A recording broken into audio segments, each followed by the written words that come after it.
Covid के बाद से डिस्पोजेबल आइटम बहुत यूज़ होने लगे। कई डॉक्यूमेंट होते हैं मेडिकल, वो भेज देते हैं और पूछ लेते हैं कि इसका क्लेम मिलेगा या नहीं मिलेगा। अब कोई भी वो क्लेम जो उस टर्म्स एंड कंडीशन को ब्रीच कर रहा है, वो क्लेम रिजेक्ट होगा। अगर ऐसी कोई डिसीज़ जो पॉलिसी लेने के पहले से और आपने नहीं बताया तो क्लेम रिजेक्ट हो जाएगा। मतलब कि कौन कौन सी बीमारियां कवर हो जाती हैं? कोई भी मिस सेलिंग का हेल्थ इंश्योरेंस या मोटर इंश्योरेंस का या जनरल इंश्योरेंस का क्लेम नहीं होता है, लाइफ इंश्योरेंस ही होता है। तो उन लोगों को जो टेक्निकल एडवाइस की ज़रूरत पड़ती है तो हम उन लोगों की भी पूरी हेल्प प्रॉपर करते हैं। सिर्फ एक इंश्योरेंस के बदौलत ही वो अपना इलाज कराने के लिए सक्षम थे, अदरवाइज़ उनके पास पैसा भी नहीं था। लेकिन आपका स्वास्थ्य अगर ठीक नहीं है तो आप जीवन में कुछ नहीं कर सकते। मेरी नज़र में स्वास्थ्य से बड़ा कुछ नहीं होता और स्वास्थ्य को टेक केयर करना बहुत इंपॉर्टेंट होता है। द अंगार टॉक शो के नए पॉडकास्ट में आपका स्वागत है। देखिए, हमारे जीवन में एक कहते हैं ना, एक संजीवनी है, SSS, शिक्षा, सुरक्षा और स्वास्थ्य। तो आज हमारे जो गेस्ट हैं उनसे हम शिक्षा की बात करेंगे और जो विषय होगा वो सुरक्षा और स्वास्थ्य का होगा। तो हमारे बीच में हैं आज रवि तिवारी जी, जो कि फाउंडर हैं क्लेम्स निदान और स्वास्थ्य एक्सपर्ट हैं। सर, क्या हालचाल है आपका?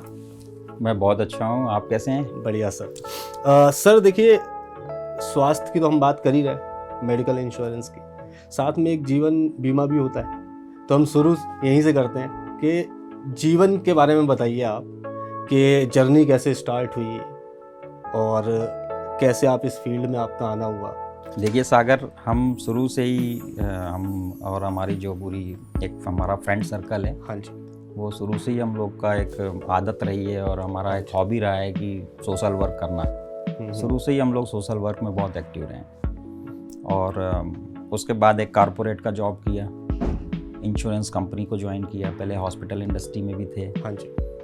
पेशे से मैं लॉयर भी हूँ। अच्छा। और मैंने सोशल वर्क में भी क्वालिफ़िकेशन लिया है, MSW किया है। तो शुरू से ही हमारी ऐसी आदत थी कि किसी के लिए कुछ सोशल वर्क करो, सोसाइटी के लिए कुछ करो। हाँ जी। फिर हमने हॉस्पिटल में काफ़ी काम करने के बाद फिर हमने इंश्योरेंस इंडस्ट्री में हमने अपना कैरियर स्टार्ट किया। 20 इयर्स इंश्योरेंस कंपनी में काम किया, डिफरेंट इंश्योरेंस कंपनियों में काम किया। लेकिन हमारा जो स्पेसिफिक फील्ड था वो क्लेम्स था। ओके। जो भी हमने अपना कैरियर डेवलप किया है, जो भी हम लोगों ने ग्रो किया है, वो सारा जो एक हमारी पूरी जर्नी थी वो एक क्लेम्स को लेकर ही थी। क्लेम्स एक इंश्योरेंस में 2 पार्ट होता है, एक पॉलिसी लेना, पॉलिसी परचेस करना, और पॉलिसी परचेस करने के बाद उस पॉलिसी को परचेस करने का जो लोगों का एक गोल होता है, हाँ, पर्पस होता है, वो होता है क्लेम। ओके। कि कभी इन फ्यूचर आपको कभी ऐसी ज़रूरत पड़ती है इंश्योरेंस की क्लेम करने की, कभी ईश्वर ना करे कभी ऐसा एक दुर्घटना घटे या कुछ ऐसी चीज़ हो, तो जो आपका जो लाइफ का जो एक फाइनेंस है वो फाइनेंस एटलीस्ट सुरक्षित रहे। बाकी तो सब ईश्वर के हाथ में है। तो जब ऐसी कोई स्थिति होती है तो क्लेम्स की बारी आती है, तो वो एक क्लेम डिपार्टमेंट होता है। तो शुरू से क्लेम्स डिपार्टमेंट में काम किया है। काफ़ी लंबे समय तक हम लोगों ने क्लेम्स डिपार्टमेंट में, मैंने, मेरी टीम ने काम किया। मेरा अपना खुद का कैरियर 20 इयर्स का है। उसमें काम करते करते हमने एक चीज़ ऑब्ज़र्व की। वो ये चीज़ ऑब्ज़र्व की कि जब हमने देखा कि इंश्योरेंस कंपनियां जब किसी को भी पॉलिसी बेचती हैं और उसके बाद जब उसका क्लेम आता है, तो जिस व्यक्ति ने उस इंश्योरेंस को परचेज़ किया है उसके बीच और इंश्योरेंस कंपनी के बीच एक बहुत बड़ा गैप होता है। राइट। गैप कैसे होता है? आज तो वैसे भी देखा जाए तो सब कुछ ऑनलाइन हो गया है। आप फाइल सबमिट कीजिए, ऑनलाइन एप्लीकेशन दीजिए, आपका क्लेम सेटल होगा या क्वेरीज आएंगी या जो भी है। लेकिन उस पूरे प्रोसेस को एक समझने में, डॉक्यूमेंटेशन पार्ट समझने में, उनकी हायरार्की समझने में, और जो इंश्योरेंस की टर्म्स एंड कंडीशंस होती हैं, these are very difficult to understand. आप ये सोचिए कि इतनी डिफ़िकल्ट हैं वो कंडीशंस कि एक आम आदमी की समझ के परे हैं, और उसको समझाना भी बड़ा मुश्किल काम है। हर कोई उसको समझा भी नहीं सकता। तो ये जो एक पूरा का पूरा एक जो कहना चाहिए पूरा एक जो प्रोसेस होता है, उस प्रोसेस को लेकर के कंपनियां और कंपनियों के जो पॉलिसी होल्डर्स हैं, इनके बीच में बहुत बड़ा गैप है। ऐसा कोई भी प्लेटफॉर्म हमने नहीं देखा, या बहुत ही रेयर ऐसे लोग हैं जो इस चीज़ में काम करते हो। तो दिस इज़ वेरी यूनिक। तो जब हमने ये ऑब्जर्व किया और हमने इस चीज़ को देखा कि यार ये एक ऐसी चीज़ है जिसमें लोगों को बहुत नीड है इस चीज़ की, ऐसी नीड है कि लोगों को सही गाइडेंस मिले। अगर किसी को ईश्वर न करे कभी क्लेम की ज़रूरत पड़े तो उस क्लेम में उसको क्या करना है, किस तरीके से डॉक्यूमेंटेशन पार्ट करना है, सबमिशन क्लेम का कैसे होना चाहिए, इंटीमेशन कैसे होना चाहिए उसका, हॉस्पिटलाइजेशन की अगर मैं बात करूं तो हॉस्पिटल का सही सिलेक्शन कैसे करें वो, तो इस तरीके से बहुत सारी चीज़ें होती हैं।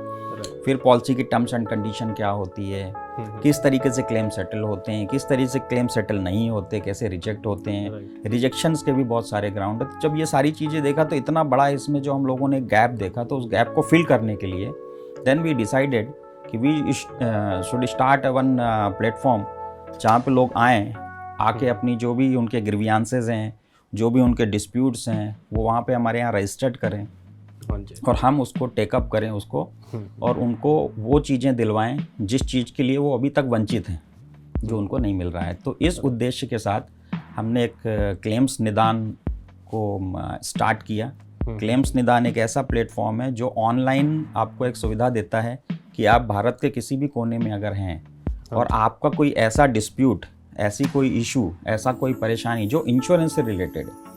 अब वो इंश्योरेंस कई तरीके के हो सकते हैं, किसी भी तरीके का हो, हेल्थ इंश्योरेंस है, लाइफ इंश्योरेंस हो, जनरल इंश्योरेंस हो। जनरल इंश्योरेंस में भी बहुत तरीके के इंश्योरेंस होते हैं। मोटर इंश्योरेंस होता है, मेराइन है, फायर है, किसी की दुकान जल गई, किसी का घर टूट गया, या लोन प्रोटेक्शन पॉलिसी है, क्रिटिकल केयर इलनेस है। तो ऐसे बहुत सारे इंश्योरेंस होते हैं। तो उनमें से किसी भी इंश्योरेंस का अगर किसी का कोई ऐसा डिस्प्यूट है, किसी को परेशानी हो रही है, उसमें कोई उसका अपना इशू है, कोई उसका ग्रीवियांस है, तो ये प्लेटफॉर्म हमने स्टार्ट किया है जहाँ पे लोग अपनी भारत के किसी भी कोने में हो अपनी कंप्लेन ऑनलाइन रजिस्टर्ड करा सकते हैं। रजिस्टर्ड करा के हमारी टीम उनको असिस्ट करती है। असिस्ट करके जो हमारे एक्सपर्ट्स हैं, एक्सपर्ट्स उनको गाइड करते हैं, हेल्प करते हैं, पूरा सपोर्ट करते हैं। तो इस उद्देश्य के साथ हमने इसको स्टार्ट किया। ओके, तो सबसे पहले तो अपन इस वर्ड को ही समझ लेते हैं, इंश्योरेंस क्या है। क्योंकि अगर हम बात करें तो इंश्योरेंस लाइक अभी भी कुछ जगह पे ऐसा है कि जब लोगों को पिच किया जाता है या बताया जाता है तो वो दूर ही रहना चाहते हैं इन सब चीज़ों से। तो इसकी इम्पोर्टेंस क्या है, इंश्योरेंस क्या है, आप उसको एक्सप्लेन कर सकते हैं? देखिए, इंश्योरेंस सीधा ये है कि आप अगर कुछ भी एक फाइनेंस जो आपका होता है, फाइनेंस सिक्योर करता है इंश्योरेंस। और इंश्योरेंस की अवेयरनेस नो डाउट भारतवर्ष में बहुत कम है अभी इसमें बहुत काम करने की ज़रूरत है। और बहुत सारी एजेंसियां इसमें काम कर रही हैं। सरकार जो गवर्नमेंट है, गवर्नमेंट भी काफ़ी अच्छे काम कर रही है। जीआईसी है, जीआईसी काफ़ी अच्छा काम कर रही है। एलआईसी है, आईआरडीए ने बहुत अच्छी इसमें इनिशिएटिव्स लिए हैं इसको आगे बढ़ाने के लिए, प्रमोट करने के लिए। तो इंश्योरेंस एक ऐसी फील्ड है जो बहुत अच्छी फील्ड है, लेकिन अवेयरनेस की कमी है इसमें। उस अवेयरनेस को बढ़ाने का काम हम लोग करते हैं। और इंश्योरेंस अगर सही शब्दों में देखें तो मैं अगर बात करूं हेल्थ इंश्योरेंस का, तो हेल्थ इंश्योरेंस एक ऐसा इंश्योरेंस होता है जो आपके अनप्रिडिक्टेबल एक ऐसी घटना जो कभी भी आपके साथ घट सकती है। आपको मालूम है कि कोविड जब से आया है तो कोविड के बाद ये हेल्थ इश्यूज लोगों के बहुत बढ़ गए। बहुत सारे वायरल इन्फेक्शंस होने लग गए, वायरस बहुत ज़्यादा है। तो कोविड के बाद से लोगों का हेल्थ इशू बढ़ा है। दूसरी बात, नॉट ओनली हेल्थ इश्यूज बढ़े हैं बट उनका ट्रीटमेंट कॉस्ट भी बढ़ा है। ट्रीटमेंट कॉस्ट कैसा बढ़ा है? अचानक से ट्रीटमेंट कॉस्ट बढ़ गया, काफ़ी इन्फ्लेट हो गया। डिस्पोजेबल आइटम बहुत यूज़ होने लग गए। सर्जरी कॉस्ट ले लीजिए, डॉक्टर के चार्जेस ले लीजिए। एक अच्छे हॉस्पिटल में अगर ट्रीटमेंट कराना है तो हॉस्पिटल का रूम रेंट से लेकर के इतने सारे चार्जेस होते हैं। अगर किसी को एक अच्छे प्राइवेट हॉस्पिटल में जाके ट्रीटमेंट कराना है तो उसके लिए उसके पास इंश्योरेंस का होना बहुत ज़रूरी है। अदरवाइज़ क्या होगा कि अगर अचानक से अटेंडमली अगर कोई आपको ये बोले कि आप अचानक से 4 लाख, 5 लाख, 6 लाख, कोई लिमिट नहीं है इसकी एक्सपेंस की, और आपको अरेंज करना पड़े, तो उस समय की जो परेशानी होती है वो बहुत ऑफवर्ड कंडीशन हो जाती है वो मनी फंड इकट्ठा करने में। तो इस चीज़ से बचने के लिए वो इंश्योरेंस लेते हैं और इसलिए इंश्योरेंस का बहुत इम्पोर्टेंस है। ओके सर, क्लेम्स निदान क्या है? क्लेम्स निदान एक ऐसा प्लेटफॉर्म है जो ऑफलाइन और ऑनलाइन लोगों के डिस्प्यूट का निवारण करता है। अब वो डिस्प्यूट क्या है? डिस्प्यूट्स होते हैं इंश्योरेंस के डिस्प्यूट्स, जैसे आप नाम से ही जानते होंगे, क्लेम्स निदान। यानी हम लोग इंश्योरेंस पॉलिसी बेचने पे बात नहीं करते हैं, हम लोग पॉलिसी बेचने के बाद जो क्लेम्स आते हैं जिस भी पॉलिसी होल्डर के जिसने बीमा लिया है, अगर उनका कोई क्लेम है, क्लेम को लेकर के उनका कोई भी डिस्प्यूट है या उनको कोई भी क्लेम को लेकर के इशू आ रहा है, इशू भी बहुत सारे तरीके के होते हैं। अब और इशू भी अलग अलग इंश्योरेंस कंपनियों के अलग अलग इश्यूज होते हैं। या आप लाइफ इंश्योरेंस की बात कर लीजिए जिसमें कि मिस सेलिंग्स बहुत सारा हो रहा है, हेल्थ इंश्योरेंस की बात कर लीजिए, टेक्निकल होता है, बहुत लोगों को समझ नहीं आता। जनरल इंश्योरेंस की अगर हम बात करें तो मोटर इंश्योरेंस है, एक्सीडेंटल क्लेम होते हैं, थर्ड पार्टी क्लेम होते हैं। ऐसे जिन भी क्लेम्स में लोगों को प्रॉब्लम आता है, उन क्लेम्स का समाधान करने के लिए, उनको प्रॉपर गाइडेंस देने के लिए, उनके इशू शॉर्ट आउट करने के लिए हमने ये देखा है, हमने ऑब्जर्व किया है कि ऐसा कोई भी प्लेटफॉर्म हमें नहीं दिखा जो इस पे काम करता हो, एक्सेप्ट 1 और 2 in the pan India level. तो ये क्लेम्स निदान हम लोगों ने स्टार्ट किया और क्लेम्स निदान का काम यही है कि लोगों को इंश्योरेंस से रिलेटेड जो भी क्लेम से रिलेटेड इश्यूज़ हैं, उन इश्यूज़ पे हम लोग काम करते हैं और लोगों को उनका हम लोग सॉल्यूशन करके देते हैं। सर, जैसे आपने अभी इसके पहले बात करी हेल्थ इंश्योरेंस के ऊपर, राइट, तो देखा जाए तो सरकार की एक जिम्मेदारी होती है, अगर हम बात करें कि सुरक्षा, स्वास्थ्य और शिक्षा, जिस भी देश में ये सरकार द्वारा मुहैया कराई जाती है, वहाँ का वो देश जो है वो विकसित हो जाता है। यहाँ पे भी कुछ हमारे प्रधानमंत्री जी जैसे आयुष्मान योजना चला रहे हैं, राइट, 5 लाख तक का आपको वहाँ पे हो जाता है। उसके बावजूद भी जो मेडिकल इंश्योरेंस है, राइट, उसकी ज़रूरत होती है, क्योंकि मैक्सिमम जो हॉस्पिटल्स हैं, बड़े हॉस्पिटल है, वहाँ पे वो कार्ड चलते नहीं, आयुष्मान कार्ड। और वहाँ की अगर हम बिलिंग की बात करें तो एक दिन की बिलिंग कभी 1 लाख रुपए हो जाती है, 50,000 रुपये, 1 लाख रुपये, 1.5 लाख रुपये, तो उनका बिल भी 7-8 लाख 10 लाख रुपए पहुँच जाता है। तो ये इंश्योरेंस, मेडिकल इंश्योरेंस कितना इम्पॉर्टेंट है लोगों के लिए, क्योंकि कोविड के बाद से तो बूम हुआ है। पहले इंश्योरेंस का ऐसा होता था कि कॉल लगाया तो लोग सामने से गालियाँ भी दे देते थे कई बार। बिल्कुल सही, राइट। तो जागरूकता लोगों में कितनी बढ़ी है और कितना इम्पॉर्टेंट है आज के समय पे, खासकर हेल्थ, क्योंकि जैसे आपने ही बात करी कि हेल्थ जो है उसका स्तर नीचे आता जा रहा है लोगों का, तो उसकी इम्पोर्टेंस के बारे में बताइए। नो डाउट, बहुत अच्छी आयुष्मान योजना जो भारत सरकार के द्वारा चलाई गई है, हमारे प्रधानमंत्री जी के द्वारा, वो काफ़ी अच्छी योजना है। इसका लाभ भी बहुत सारे लोगों को मिल रहा है, इसमें भी कोई शक नहीं है। आपने ये बात भी सही कही कि आयुष्मान का जो एक एक्सेप्टेंस है वो हर हॉस्पिटल में नहीं है, ये बात भी सही है। लेकिन आयुष्मान का जो लाभ है वो एक बीपीएल को मिलता है, लेकिन जो अपर क्लास के लोग हैं, मिडिल क्लास के लोग हैं, उनके लिए ऐसी स्कीम फ्यूचर में आ सकती है, लेकिन अभी फ़िलहाल नहीं है। तो हमारी इस देश में majority of people middle class है, राइट। तो मिडिल क्लास के लिए स्वास्थ्य बीमा लेना ही एक लास्ट ऑप्शन होता है। जो गवर्नमेंट के एम्प्लॉइज़ हैं वो सरकार की तरफ से उनको काफ़ी उसमें सहूलियत मिलती है। सेंट्रल गवर्नमेंट के लोग सीजीएचएस की स्कीम के तहत लेते हैं, पुलिस विभाग के लोग उनकी अपनी स्कीम के तहत बेनिफिट लेते हैं। प्राइवेट में काम करने वालों लोगों के लिए इंश्योरेंस एकमात्र सहारा है। बहुत सारे गवर्नमेंट वाले जो लोग हैं उनके लिए भी इंश्योरेंस एकमात्र सहारा है। तो हेल्थ इंश्योरेंस बहुत इंपॉर्टेंट है, क्योंकि आपने अगर अपने स्वास्थ्य के साथ खिलवाड़ किया और उसको प्रॉपर ट्रीटमेंट जब उसकी ज़रूरत है तब पैसे की वजह से अगर नहीं मिल पाया, तो उससे बड़ा दुर्भाग्य दूसरा कुछ भी नहीं हो सकता। क्योंकि अगर आप स्वस्थ रहोगे तो आपने अपने जीवन में जो भी एक गोल सेट किया है उसको आप गोल को पाने के लिए कोई भी काम कर सकते हैं, लेकिन आपका स्वास्थ्य अगर ठीक नहीं है तो आप जीवन में कुछ नहीं कर सकते। मेरी नज़र में स्वास्थ्य से बड़ा कुछ नहीं होता और स्वास्थ्य को टेक केयर करना बहुत इंपॉर्टेंट होता है। जैसे आपने बात करी स्वास्थ्य की और मिडिल क्लास की बात करी, क्योंकि मैक्सिमम मेजॉरिटी तो वही है हमारे देश के अंदर, लेकिन बात आती है इनकम की, राइट, कि एक सर्टेन इनकम होनी चाहिए व्यक्ति की, क्योंकि इंश्योरेंस भी आज के टाइम पे अगर हम देखते हैं, कभी भी ऑनलाइन देखते हैं तो ऐसे दिखाया जाता मतलब 8 रुपये पर डे, 25 रुपये पर डे, 20 रुपये पर डे, तो उसकी इनकम भी उसके अकॉर्डिंग होनी चाहिए।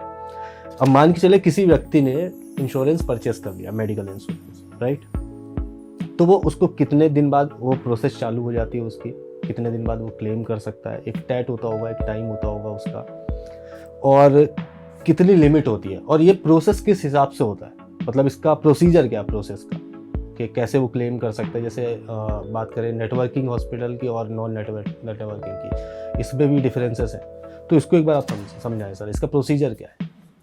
देखिए, कोई भी आप अगर हाँ जी। हेल्थ इंश्योरेंस लेते हैं, जैसा हाँ आपने बोला कि बहुत सारे अभी एडवर्टाइजमेंट आते हैं, कंपनियां ऐसा देती हैं कि इतने रुपए पर डे, मतलब ये रहता है कि उसका ओवरऑल 1 ईयर में इतना एक प्रीमियम होता है। प्रीमियम क्या होता है, जब हम कोई इंश्योरेंस खरीदते हैं तो उस इंश्योरेंस को लेने के लिए जो हम उसका जो कॉस्ट होता है, पैसा जो हम पे करते हैं, तो उसको हम प्रीमियम बोलते हैं। उस प्रीमियम को पे करके आप एक इंश्योरेंस ले सकते हैं। अगर मैं हेल्थ इंश्योरेंस की, अभी अपन हेल्थ इंश्योरेंस की बात कर रहे हैं, मैं भी उसी की बात कर रहा हूँ, तो वो प्रीमियम पे करके आप हेल्थ इंश्योरेंस ले सकते हैं। प्रीमियम का मोड ऑफ पेमेंट कई तरीके से हो सकता है। वंस इन ईयर आप 1 शॉट पेमेंट करके भी ले सकते हैं, कुछ EMI पे भी अवेलेबल है। डिफरेंट जो कंपनीज हैं वो डिफरेंट सुविधाएं लोगों को दे रही हैं। उसका जो वेटिंग पीरियड होता है, वो कोई भी इंश्योरेंस जब आप पहली बार लेते हैं तो उसमें फर्स्ट 30 डेज का वेटिंग पीरियड होता है। यानी कि फर्स्ट 30 डेज वेटिंग पीरियड का मतलब ये होता है कि सपोज आज आपने प्रीमियम पे किया और आज से आपका इंश्योरेंस पॉलिसी इफेक्टिव हुआ, तो वो जब से इंश्योरेंस का इंसेप्शन चालू होता है तब से 30 डेज तक कोई भी क्लेम पेबल नहीं है, एक्सेप्ट एक्सीडेंटल। ओके। एक्सीडेंटल इसलिए कवर होता है कि एक्सीडेंट एक ऑनसेट, एक ऐसी कहना चाहिए कि इंसिडेंट है कि कभी भी किसी के साथ भी हो सकता है। गाड़ी से जा रहे हैं, कहीं से जा रहे हैं, कुछ भगवान न करे कुछ एक्सीडेंट हो जाए, तो वो इमीडिएटली आफ्टर कवरेज जो है वो चालू हो जाता है। बट जो अदर जो डिसीजेज हैं, जो बीमारियां हैं, उनको कवर करने के लिए 30 डेज का वेटिंग पीरियड होता है। 30 दिन के बाद ही वो एडमिट होता है वो केस। ओके। और केस करने के लिए, क्लेम करने के लिए बहुत सारे अलग अलग प्लेटफॉर्म्स हैं, अलग अलग इंश्योरेंस कंपनियों के। इंश्योरेंस का जब भी क्लेम होता है तो आप ये मानिए कि आपको 2 तरीके से आप इंश्योरेंस का क्लेम कर सकते हैं। पहला कैशलेस, दूसरा रियम्बर्समेंट। कैशलेस, जैसे नाम से ही मैंने आपको बताया कि कैशलेस वो क्लेम होता है जिसमें आपको कैश देने की आवश्यकता नहीं होती। जब आप अस्पताल में जाते हैं, किसी भी अस्पताल में आप गए, वो अस्पताल नेटवर्क अरेंजमेंट में होना चाहिए उस कंपनी का, जिस कंपनी की आपकी इंश्योरेंस है। अगर वो कंपनी के नेटवर्क अरेंजमेंट में है और आप वहाँ पे जाते हैं, तो वहाँ पे आपको जो इंश्योरेंस, हर एक हॉस्पिटल में एक इंश्योरेंस डिपार्टमेंट होता है। उस इंश्योरेंस डिपार्टमेंट में आपने अपना इंश्योरेंस का डिटेल दिया, अपना ID दिया, और वहाँ पे जो भी ट्रीटमेंट है, वो ट्रीटमेंट का हॉस्पिटल एक pre auth request form insurance company को भेजता है या उसके पोर्टल पे अपलोड करता है। उसी समय वो क्लेम इंटीमेट हो जाता है इंश्योरेंस कंपनी को। फिर इंश्योरेंस कंपनियाँ उसको प्रोसेस करती हैं। प्रोसेस करने के बाद अगर वो क्लेम पेबल है तो फिर वो इनिशियल एक ऑथराइजेशन दे देती है हॉस्पिटल को। देन हॉस्पिटल जो है वो ट्रीटमेंट स्टार्ट कर देता है और उस कैशलेस का यूटिलाइजेशन हो जाता है। जब पेशेंट हॉस्पिटल से डिस्चार्ज होने वाला होता है तो हॉस्पिटल फिर उसमें डिस्चार्ज समरी, अभी तक का जो उन्होंने ट्रीटमेंट किया है, वो अभी तक का जो बिल बन गया है, उनका जो एक्सपेंस हो गया है ब्रेकअप के साथ, वो बिल वो इंश्योरेंस कंपनी में देते हैं। तो फिर फाइनल ऑथराइजेशन इंश्योरेंस कंपनी उनको दे देती है और फिर वो जितना फाइनल ऑथराइजेशन आया है उतना अमाउंट आपको कैशलेस मिल जाएगा। लेकिन अगर पूरा का पूरा नहीं आया, जो रिमेनिंग अमाउंट बचा हुआ है, वो फिर आपको वहाँ पे हॉस्पिटल में पे करना पड़ेगा। ये कैशलेस का प्रोसेस हो गया। ओके। रियम्बर्समेंट का प्रोसेस ऐसा है कि वो हॉस्पिटल्स जो उस इंश्योरेंस कंपनी के नेटवर्क अरेंजमेंट में नहीं है, जैसा आपने बोला नेटवर्क और नॉन नेटवर्क, तो नेटवर्क हॉस्पिटल वो होते हैं जहाँ पे उस इंश्योरेंस कंपनियों का आपस में टाई अप है, MOU है। नॉन नेटवर्क हॉस्पिटल वो होते हैं जहाँ पे टाई अप नहीं है। ओके। तो अगर वहाँ पे जाते हैं तो 24 आवर्स में इंटीमेट करना ज़रूरी है इंश्योरेंस कंपनी को। उनका टोल फ्री नंबर पे इंटीमेट कर दीजिए, उनका ईमेल ID पे इंटीमेट कर दीजिए। वो सब आपके इंश्योरेंस पॉलिसी में लिखे होते हैं वो नंबर्स, उसमें इंटीमेट कर दीजिए कि यहाँ पे हम एडमिट हो गए हैं, हमारा ये ट्रीटमेंट होना है। और फिर उसके बाद आप ट्रीटमेंट कराने के बाद, फिर उसके डिस्चार्ज होने के बाद जो भी बेसिक डॉक्यूमेंट है वो हॉस्पिटल से लेना होता है। ओरिजिनल डिस्चार्ज समरी हो गई, बिल हो गया, जो पेमेंट किया उसकी रिसिप्ट्स हो गई, जो टेस्ट हुए उनकी रिपोर्ट्स हो गई, ये सारा क्लेम फॉर्म फिल करके इसको आप इंश्योरेंस कंपनी में जमा करते हैं। जमा करने के बाद इंश्योरेंस कंपनी उसको प्रोसेस करती है, प्रोसेस करके आपको अमाउंट सेटल करके आपके अकाउंट में दे देती है। ये रियम्बर्समेंट का प्रोसेस हो गया। ठीक है। अब देखिए सर, एक ये भी बात आती है फ्रॉड की, स्कैम एंड फ्रॉड। कोई व्यवस्था बनती है उसमें, सिंपल सी बात है कि लूप होल तो होता ही है। जैसे आज मैं पढ़ रहा था तो मैंने देखा कि कुछ केसेस ऐसे होते हैं कि हॉस्पिटल की मैनेजमेंट और पेशेंट उनकी एक बीच में उनने कर लिया अपना, और जो कॉस्टिंग होती है एक्स्ट्रा कॉस्टिंग उसका प्ले करते हैं वो। लाइक जैसे मान के चलिए आप बेड का है उसका चार्ज बढ़ा के लिख दिया और उसको क्लेम करके आपस में बांट लेते। ऐसे कोई केस आए आपके साथ? हमारे पास ऐसे बहुत सारे केसेस आते हैं। अच्छा। और हम उनको देखते हैं तो हमें समझ में आ जाता है कि ये केस जो है वो इनका इंटेंशन जो है ठीक नहीं है। तो ऐसे केसेस जो होते हैं हम लोग उनको प्रॉपर गाइड कर देते हैं, बता देते हैं कि ये केसेस जो हैं प्रोसेस नहीं हो सकते, these cases are not payable as per IRDA guideline. Insurance कंपनियां भी इसमें बहुत ही स्ट्रिक्ट हैं। अगर ऐसे कोई भी हॉस्पिटल्स, बहुत सारे ऐसे हॉस्पिटल्स हैं, नॉट सभी लेकिन कुछ ऐसे हॉस्पिटल्स हैं जहाँ पे ये इस तरीके की गतिविधियाँ जो हैं वो चलती हैं, वो इंश्योरेंस इंडस्ट्री के लिए भी अच्छा नहीं है। तो ऐसे हॉस्पिटल्स को इंश्योरेंस कंपनियां इन्वेस्टिगेट करती हैं उन केसेस को। जो भी इन्वेस्टिगेशन की रिपोर्ट होती है उसके आधार पे इंश्योरेंस कंपनियां डिसीजन लेती हैं और ऐसे हॉस्पिटल्स को एक्सक्लूडेड प्रोवाइडर के रूप में डेजिग्नेट कर देती है और अपनी वेबसाइट पे उनका नाम जो है वो डेजिग्नेट कर देती है। Black list. हाँ, ब्लैक लिस्ट पहले, अभी तो एक्सक्लूडेड प्रोवाइडर उनको बोलते हैं ऐसे हॉस्पिटल्स को। अब एक्सक्लूडेड प्रोवाइडर हॉस्पिटल्स की गाइडलाइन ये बोलती है कि अगर कोई भी policy holder excluded provider hospital, जो मैंने आपको एक्सप्लेन किया अभी कि किस तरीके से एक्सक्लूडेड प्रोवाइडर हॉस्पिटल होते हैं। हाँ जी। अगर कोई भी policy holder excluded provider hospital में जाता है और अपना उन्होंने वहाँ पे अगर ट्रीटमेंट कराया तो क्लेम इज़ नॉट पेबल। अच्छा।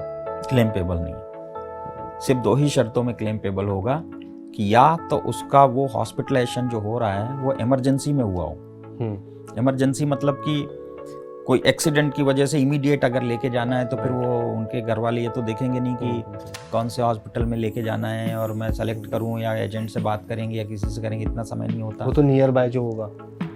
अब नियर बाय जिस हॉस्पिटल में लेके गए मे बी कोई एक्सक्लूडेड प्रोवाइडर हो, राइट, तो वो क्लेम फिर मिलेगा बशर्ते कि जब पेशेंट वहाँ पे एडमिट होते हैं ऐसे हॉस्पिटल में इमरजेंसी में तो तुरंत उनको तत्काल प्रभाव में फ़ोन करके या ईमेल के माध्यम से कंपनी को सूचित करना पड़ता है। अब इंटीमेशन जो होता है पेशेंट दे ऐसा कोई ज़रूरी नहीं है, उसके घर वाले दे सकते हैं, फैमिली मेम्बर्स दे सकते हैं, इंश्योरेंस जिन्होंने बेचा है एजेंट्स वो दे सकते हैं, कोई भी उनको इंटीमेट कर सकते हैं, अस्पताल के लोग भी कर सकते हैं।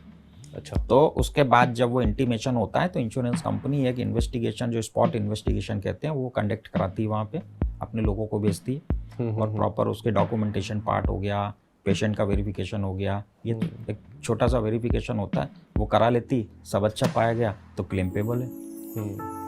बट अगर पेशेंट की कंडीशन स्टेबल हो गई हॉस्पिटल में, सपोज कि पेशेंट का हॉस्पिटलाइजेशन 10 दिन का है और 4 to 5 डेज में वो पेशेंट स्टेबल हो गया, इतना स्टेबल हो गया कि वो पेशेंट एक ट्रांसपोर्ट कर सकते हो आप उसको एक हॉस्पिटल से दूसरे हॉस्पिटल। तो अगर ऐसा कोई कंडीशन बन जाती है तो फिर उस समय पे उस पेशेंट को उस हॉस्पिटल से किसी दूसरे नेटवर्क या नॉन नेटवर्क अस्पताल में जाके अपना आगे का ट्रीटमेंट करा लेना चाहिए, तो उसका दोनों क्लेम सेटल हो जाएगा। सर जैसे कि अपन देखते हैं टीवी में ऐड वगैरह आते, आपने देखा होगा कि पत्नी बैठी हुई है डाइनिंग टेबल पे, पीछे पति की फ़ोटो लगी, हार चढ़ी हुई है, ठीक है, कि हमने तो टाइम पे इंश्योरेंस नहीं लिया, है ना। तो आप टाइम पे इंश्योरेंस लें जिससे आपके साथ ऐसा ना हो।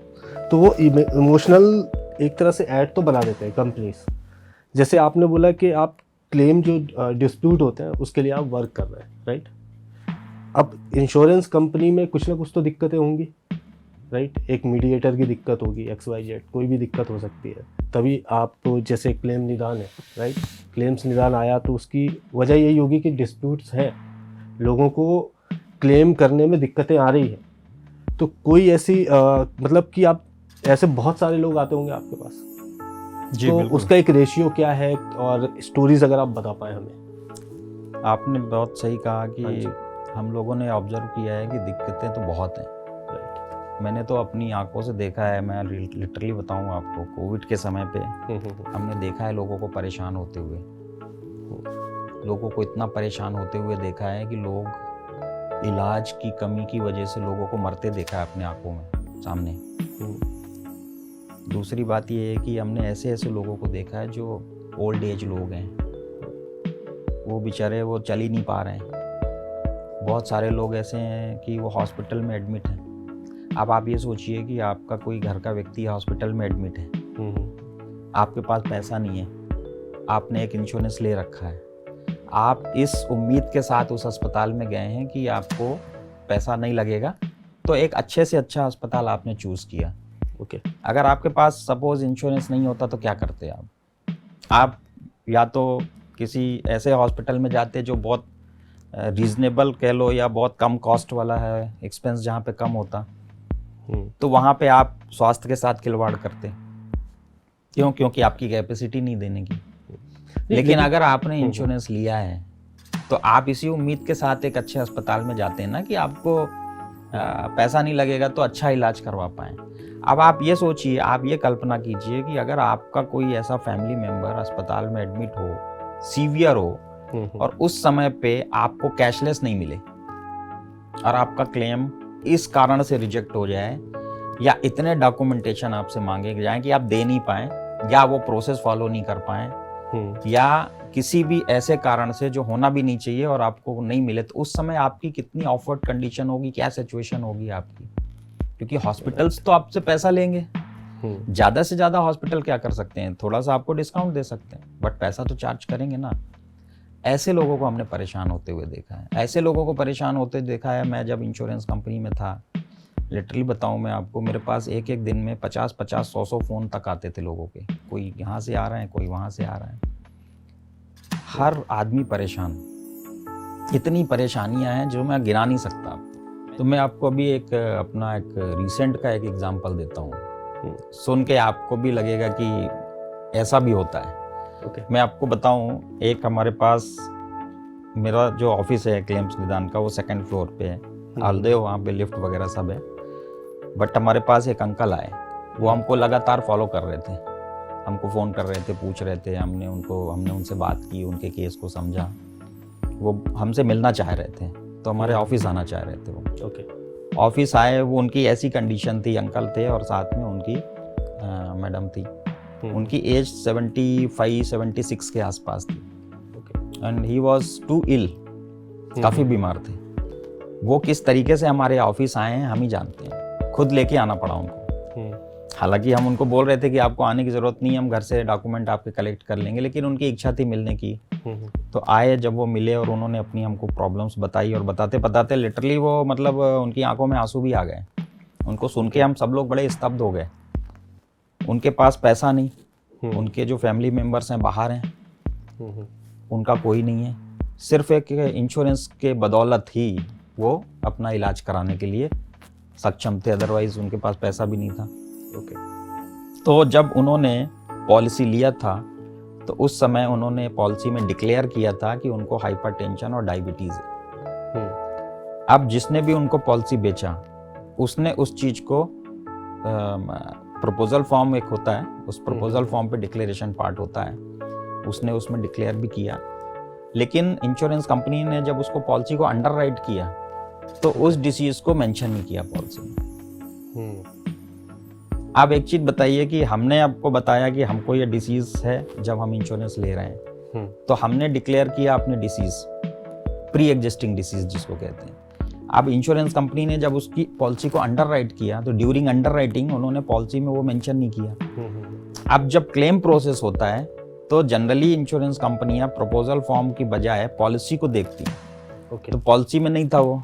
अब जब वो अस्पताल में एडमिट हुए तो उस अस्पताल में उनकी हिस्ट्री लिख दिया हॉस्पिटल ने, क्योंकि हॉस्पिटल में जब कोई ट्रीटमेंट कराने जाता है तो वहाँ पे तो हिस्ट्री कोई छुपा नहीं सकता, क्योंकि अगर आपको कोई ऐसी डिसीज़ है जो चली आ रही है, अगर आपने हॉस्पिटल के डॉक्टर्स को वो नहीं बताया तो उस प्रॉपरली ट्रीटमेंट नहीं हो पाएगा आपका।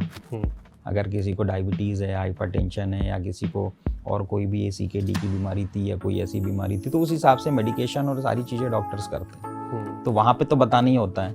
उनने बताया, हॉस्पिटल ने उसमें हिस्ट्री लिख दिया। अब इंश्योरेंस कंपनी ने इसलिए क्लेम को रिजेक्ट कर दिया कि आपने ये ब्लड प्रेशर और डायबिटीज़ को हमें बताया नहीं था, नॉन डिस्क्लोजर में क्लेम पेबल में। अच्छा। अब वो इतने बुजुर्ग, इंश्योरेंस कंपनी के कम से कम उन्होंने 15 चक्कर काटे होंगे, वो हर हफ्ते पहुंच जाते थे बेचारे वहाँ। अब करते तो करते क्या, उनका पैसा फंसा हुआ था, कोई उनके पास कोई ऐसा ऑप्शन नहीं था, उनको समझ ही नहीं आ रहा था मेरे को करना क्या है। ओके। कोई गाइड करने वाला नहीं, कोई अटेंड करने वाला नहीं, कोई उनको देखने वाला नहीं। लेकिन इंश्योरेंस कंपनी ने उनका सुना नहीं, क्योंकि इंश्योरेंस कंपनी पॉलिसी के हिसाब से चल रही थी। अच्छा, नॉन डिस्क्लोज किया, आपने बताया नहीं, इसलिए वो आपका क्लेम पेबल नहीं है। फिर जब वो हमारे पास आए, हमने उनकी प्रॉब्लम्स देखी, फिर हमने उसको लिया, फिर हमने उस केस को फाइल किया, कोर्ट में फाइल किया। प्रपोजल फॉर्म कॉल किया गया वहाँ से। प्रपोजल फॉर्म जब वहाँ जमा किया गया तो पता चला कि उन्होंने सब डिक्लेयर है, वो प्रपोजल फॉर्म पे बिल्कुल साफ दिख रही थी वो चीज़। उनका क्लेम पास हो गया। अब जब क्लेम पास हो गया तो फिर ऑफिस आए वो। ऑफिस आने के बाद फिर उन्होंने हमारे पूरे स्टाफ को स्वीट्स, और बड़े खुश थे। तो उनकी खुशी को देख के हम लोगों को इतनी खुशी हुई। कहते हैं ना कि एक बूस्टिंग होती है, राइट। कहते हैं आप बूस्ट कब होते हो, मोटिवेशन में। हाँ, तो हमारा जो बूस्टिंग है, हम लोग तभी बूस्ट होते हैं जब हम लोग अपने, हमारे जो लोग हैं इस तरीके के ज़रूरतमंद लोग, जब इनका काम हो जाता है, सक्सेस हो जाता है और इनको इनके हक के पैसे मिल जाते हैं, तो हम उसी से बूस्ट हो जाते हैं। तो फिर ये हमें काफ़ी खुशी हुई। तो मतलब इस तरीके की लोगों की प्रॉब्लम्स हैं, बहुत बड़ा एक गैप है, वो गैप को भरने का काम हम लोग कर रहे हैं। सर जैसे अभी आपने एक किस्सा बताया हमें, है ना। अब सर अगर अपन देखें कि कोई आदमी इंश्योरेंस ले रहा है, राइट, हेल्थ इंश्योरेंस उसने लिया, आपने बताया कि 30 डेज़ का एक उनका पीरियड होता है, टैट होता है, राइट। तो फॉर्म फिलअप होता है, फॉर्म में उनको इन्फॉर्मेशन देनी होती है, अगर आपको पहले से कोई बीमारी है तो वो भी आपको वहाँ पे बताना होता है ना। ये कंडीशन उनकी होती है फॉर्म के अंदर ही। तो इंश्योरेंस कंपनी ऐसा क्यों नहीं करती कि जो भी आपसे इंश्योरेंस खरीद रहा है ना, उनका मेडिकल टेस्ट हो, तो एक प्रॉपर डॉक्यूमेंटेशन उनके पास हो जाएगा कि कौन सी बीमारी उनको करंट टाइम पे है, इसमें ट्रांसपेरेंसी भी आएगी। जी हाँ जी। नहीं, देखिए क्या है कि इंश्योरेंस का एक प्रिंसिपल ऑफ इंश्योरेंस क्या है, एट मोस्ट गुड फेथ। जो इंश्योरेंस कंपनी आपको पॉलिसी दे रही है वो आप पे फेथ करके दे रही है, आपके डिक्लेरेशन के आधार पे आपको इंश्योरेंस कंपनी पॉलिसी दे रही है, ठीक, राइट। तो दूसरी बात, अगर आप इन्वेस्टिगेशन की बात करते हैं तो कितने ढेर सारे इन्वेस्टिगेशन इंश्योरेंस कंपनी को करना पड़ेगा। अकेले डायबिटीज या हाइपरटेंशन अकेले एक ही बीमारी नहीं होती, बहुत सारी डिसीजेज होती हैं। डिसीजेज इतनी हैं, उनकी लिस्ट बहुत लंबी है। तो इंश्योरेंस कंपनी अगर हर एक इन्वेस्टिगेशन कराएगी तो आप ये सोचिए कि इन्वेस्टिगेशन का कॉस्ट कितना हो जाएगा, और वो प्रीमियम पेड हो जाएगा, वो that will be added on the premium. Health insurance की अगर मैं बात करूँ तो राइट, ऑलरेडी प्रीमियम कम नहीं है हेल्थ इंश्योरेंस का, already health insurance is very expensive, तो एड ऑन भी होगा। दूसरी बात, ये जो डायबिटीज़ होती है या फिर ऐसा कोई भी डिसीज़ होता है, मान लीजिए किसी को हाइपरटेंशन है, डायबिटीज़ है, थायराइड है, और अगर आपने उस समय पे उस पर्टिकुलरली डिसीज़ की मेडिसिन ले ली और उस समय आपका इन्वेस्टिगेशन हुआ तो रिपोर्ट नॉर्मल आएगी आपकी। तो कंपनी को ये मानना पड़ेगा कि आपको नहीं है वो, और फिर आपको इंश्योरेंस मिलेगा, बट आपको हिस्ट्री है। तो इस यही सब रीजंस के वजह से कुछ कंपनियां कुछ एक एज ग्रुप में इन्वेस्टिगेशन तो कराती हैं, लेकिन हर केस में इन्वेस्टिगेशन पॉसिबल नहीं है। ओके। और अगर अपन बात करें तो आज के टाइम पे हम देखते हैं कि प्रचार भी बहुत चलता है, एड्स भी बहुत आते हैं कि आप फ़ोन पे से भी इंश्योरेंस ले सकते हैं, राइट। और टीवी में भी ऐड आते हैं बहुत सारे इंश्योरेंस कंपनी, आप पैसा बाज़ार हो गया, आप पॉलिसी बाज़ार हो गया, इनके अंदर भी ऑनलाइन आप परचेस कर सकते हैं, तो आप एजेंट के थ्रू भी ले सकते हैं। तो बेस्ट क्या है कि कहाँ से हमें परचेस करना चाहिए? देखिए, मैं बहुत ही, चूँकि मैं सारी इंश्योरेंस कंपनियों के हर तरीके के क्लेम्स आज की डेट में हैंडल कर रहा हूँ, मेरी टीम कर रही है, बहुत 2000 से ज़्यादा कंप्लेंट्स रजिस्टर्ड है। हमने देखा है कि ऑनलाइन पॉलिसी लेना हमेशा कहना चाहिए प्रॉब्लमेटिक है। मेरा स्ट्रांगली रिकमेंडेशन है कि अगर किसी को भी कोई इंश्योरेंस लेना है तो आप अपने एजेंट के माध्यम से इंश्योरेंस लीजिए। उसका रीज़न ये है कि एजेंट जो होते हैं इंश्योरेंस के, जो एडवाइज़र होते हैं, बहुत अच्छे एडवाइज़र हैं, पूरे एडवाइज़र्स की एक बहुत बड़ी लिस्ट है और काफ़ी नॉलेज भी है उनको, और काफ़ी अच्छा काम वो लोग कर रहे हैं। ओके। तो जब आप किसी एडवाइज़र से इंश्योरेंस लेते हैं तो आपको वो प्रॉपर एक्सप्लेन करते चीज़ों को। दूसरी बात, आपके जब रिन्यूअल्स आते हैं तो रिन्यूअल्स पे आपकी हेल्प करते हैं। क्लेम आएगा तो क्लेम में भी नो डाउट उनको जितना हो सकता है वो चूंकि वो क्लेम्स के नहीं है, इसलिए क्लेम्स को पूरा डीप नॉलेज उनको नहीं होता, लेकिन जितना हो सकता है वो अपने जो उनके जो क्लाइंट होते हैं ना, उनकी वो पूरी हेल्प करने की कोशिश करते हैं। ओके। दूसरी बात ये है कि अभी हमारे पास जो बहुत मैटर्स ऐसे आ रहे हैं जो मिस सेलिंग के हैं। मिस सेलिंग कैसे? टावर लगवाने के नाम पे आपको इंश्योरेंस दे दिया। अभी मेरे पास एक केस आया है जिसमें उसको 20-25 इंश्योरेंस पॉलिसियाँ दी हुई। कैसे दी हुई हैं कि आपके यहाँ हम एक जियो का टावर लगाएंगे जिसमें आपको 12 लाख रुपए मिलेंगे, उसका रेंट आपको पर मंथ इतना मिलेगा, लेकिन उसके लिए आपको इन्वेस्ट करना है, ये इंश्योरेंस लेना है। इस तरीके के फेक एंड फ्रॉड जो कॉल्स आ रहे हैं ना, उससे बच के रहिए, उनसे इंश्योरेंस लेने की ज़रूरत नहीं। बहुत सारे लोन के उसमें पॉलिसी दे देते कि अगर आप ये इंश्योरेंस लेंगे तो आपको लोन मिलेगा। लोन देने के लिए पॉलिसी दे देते हैं लोग, उस पॉलिसी के फीचर्स को नहीं बताते लोग, झूठ बोलते हैं। जैसे कि आपके पास एक अननोन कॉल कहीं से आया, उसको फ्रॉड क्लेम कहते हैं, उनको fraud miss selling. Unknown call, unknown लोगों से बच के रहिए, उनसे बिल्कुल भी इंश्योरेंस लेने की ज़रूरत नहीं। वो आपको कमिट कर देंगे कि आपको 2 लाख रुपए इन्वेस्ट करना है, नेक्स्ट ईयर आप उसको 2 लाख को बढ़ा हुआ पैसा आप यहाँ से विड्रॉ कर सकते हैं, आपको इतना मिलेगा उतना मिलेगा, सब फॉल्स कमिटमेंट। अब पता चला वो जब पॉलिसी आपके पास आई तो 1 ईयर तक आपने प्रीमियम 1 ईयर का आपने दे दिया 2 लाख रुपीज़। नेक्स्ट ईयर जब आपके पास इंश्योरेंस कंपनी से फ़ोन आता है कि आपका दिस ईयर का प्रीमियम भी पे करिए, तो 2 लाख रुपए वन शॉट लोग इन्वेस्ट करते। 2 लाख कोई छोटा मोटा रकम तो है नहीं है, तो अब हर साल कोई थोड़ी 2 लाख दे सकता है, 5 साल 7 साल तक थोड़ी दे सकता है। तब उनके कान खड़े होते लोगों के, तब पता लगता है कि मैं तो चीट हो गया मेरे साथ। तो फिर वो अगर उन्होंने उस पॉलिसी को कैंसिल किया तो 0 रिटर्न है उसमें।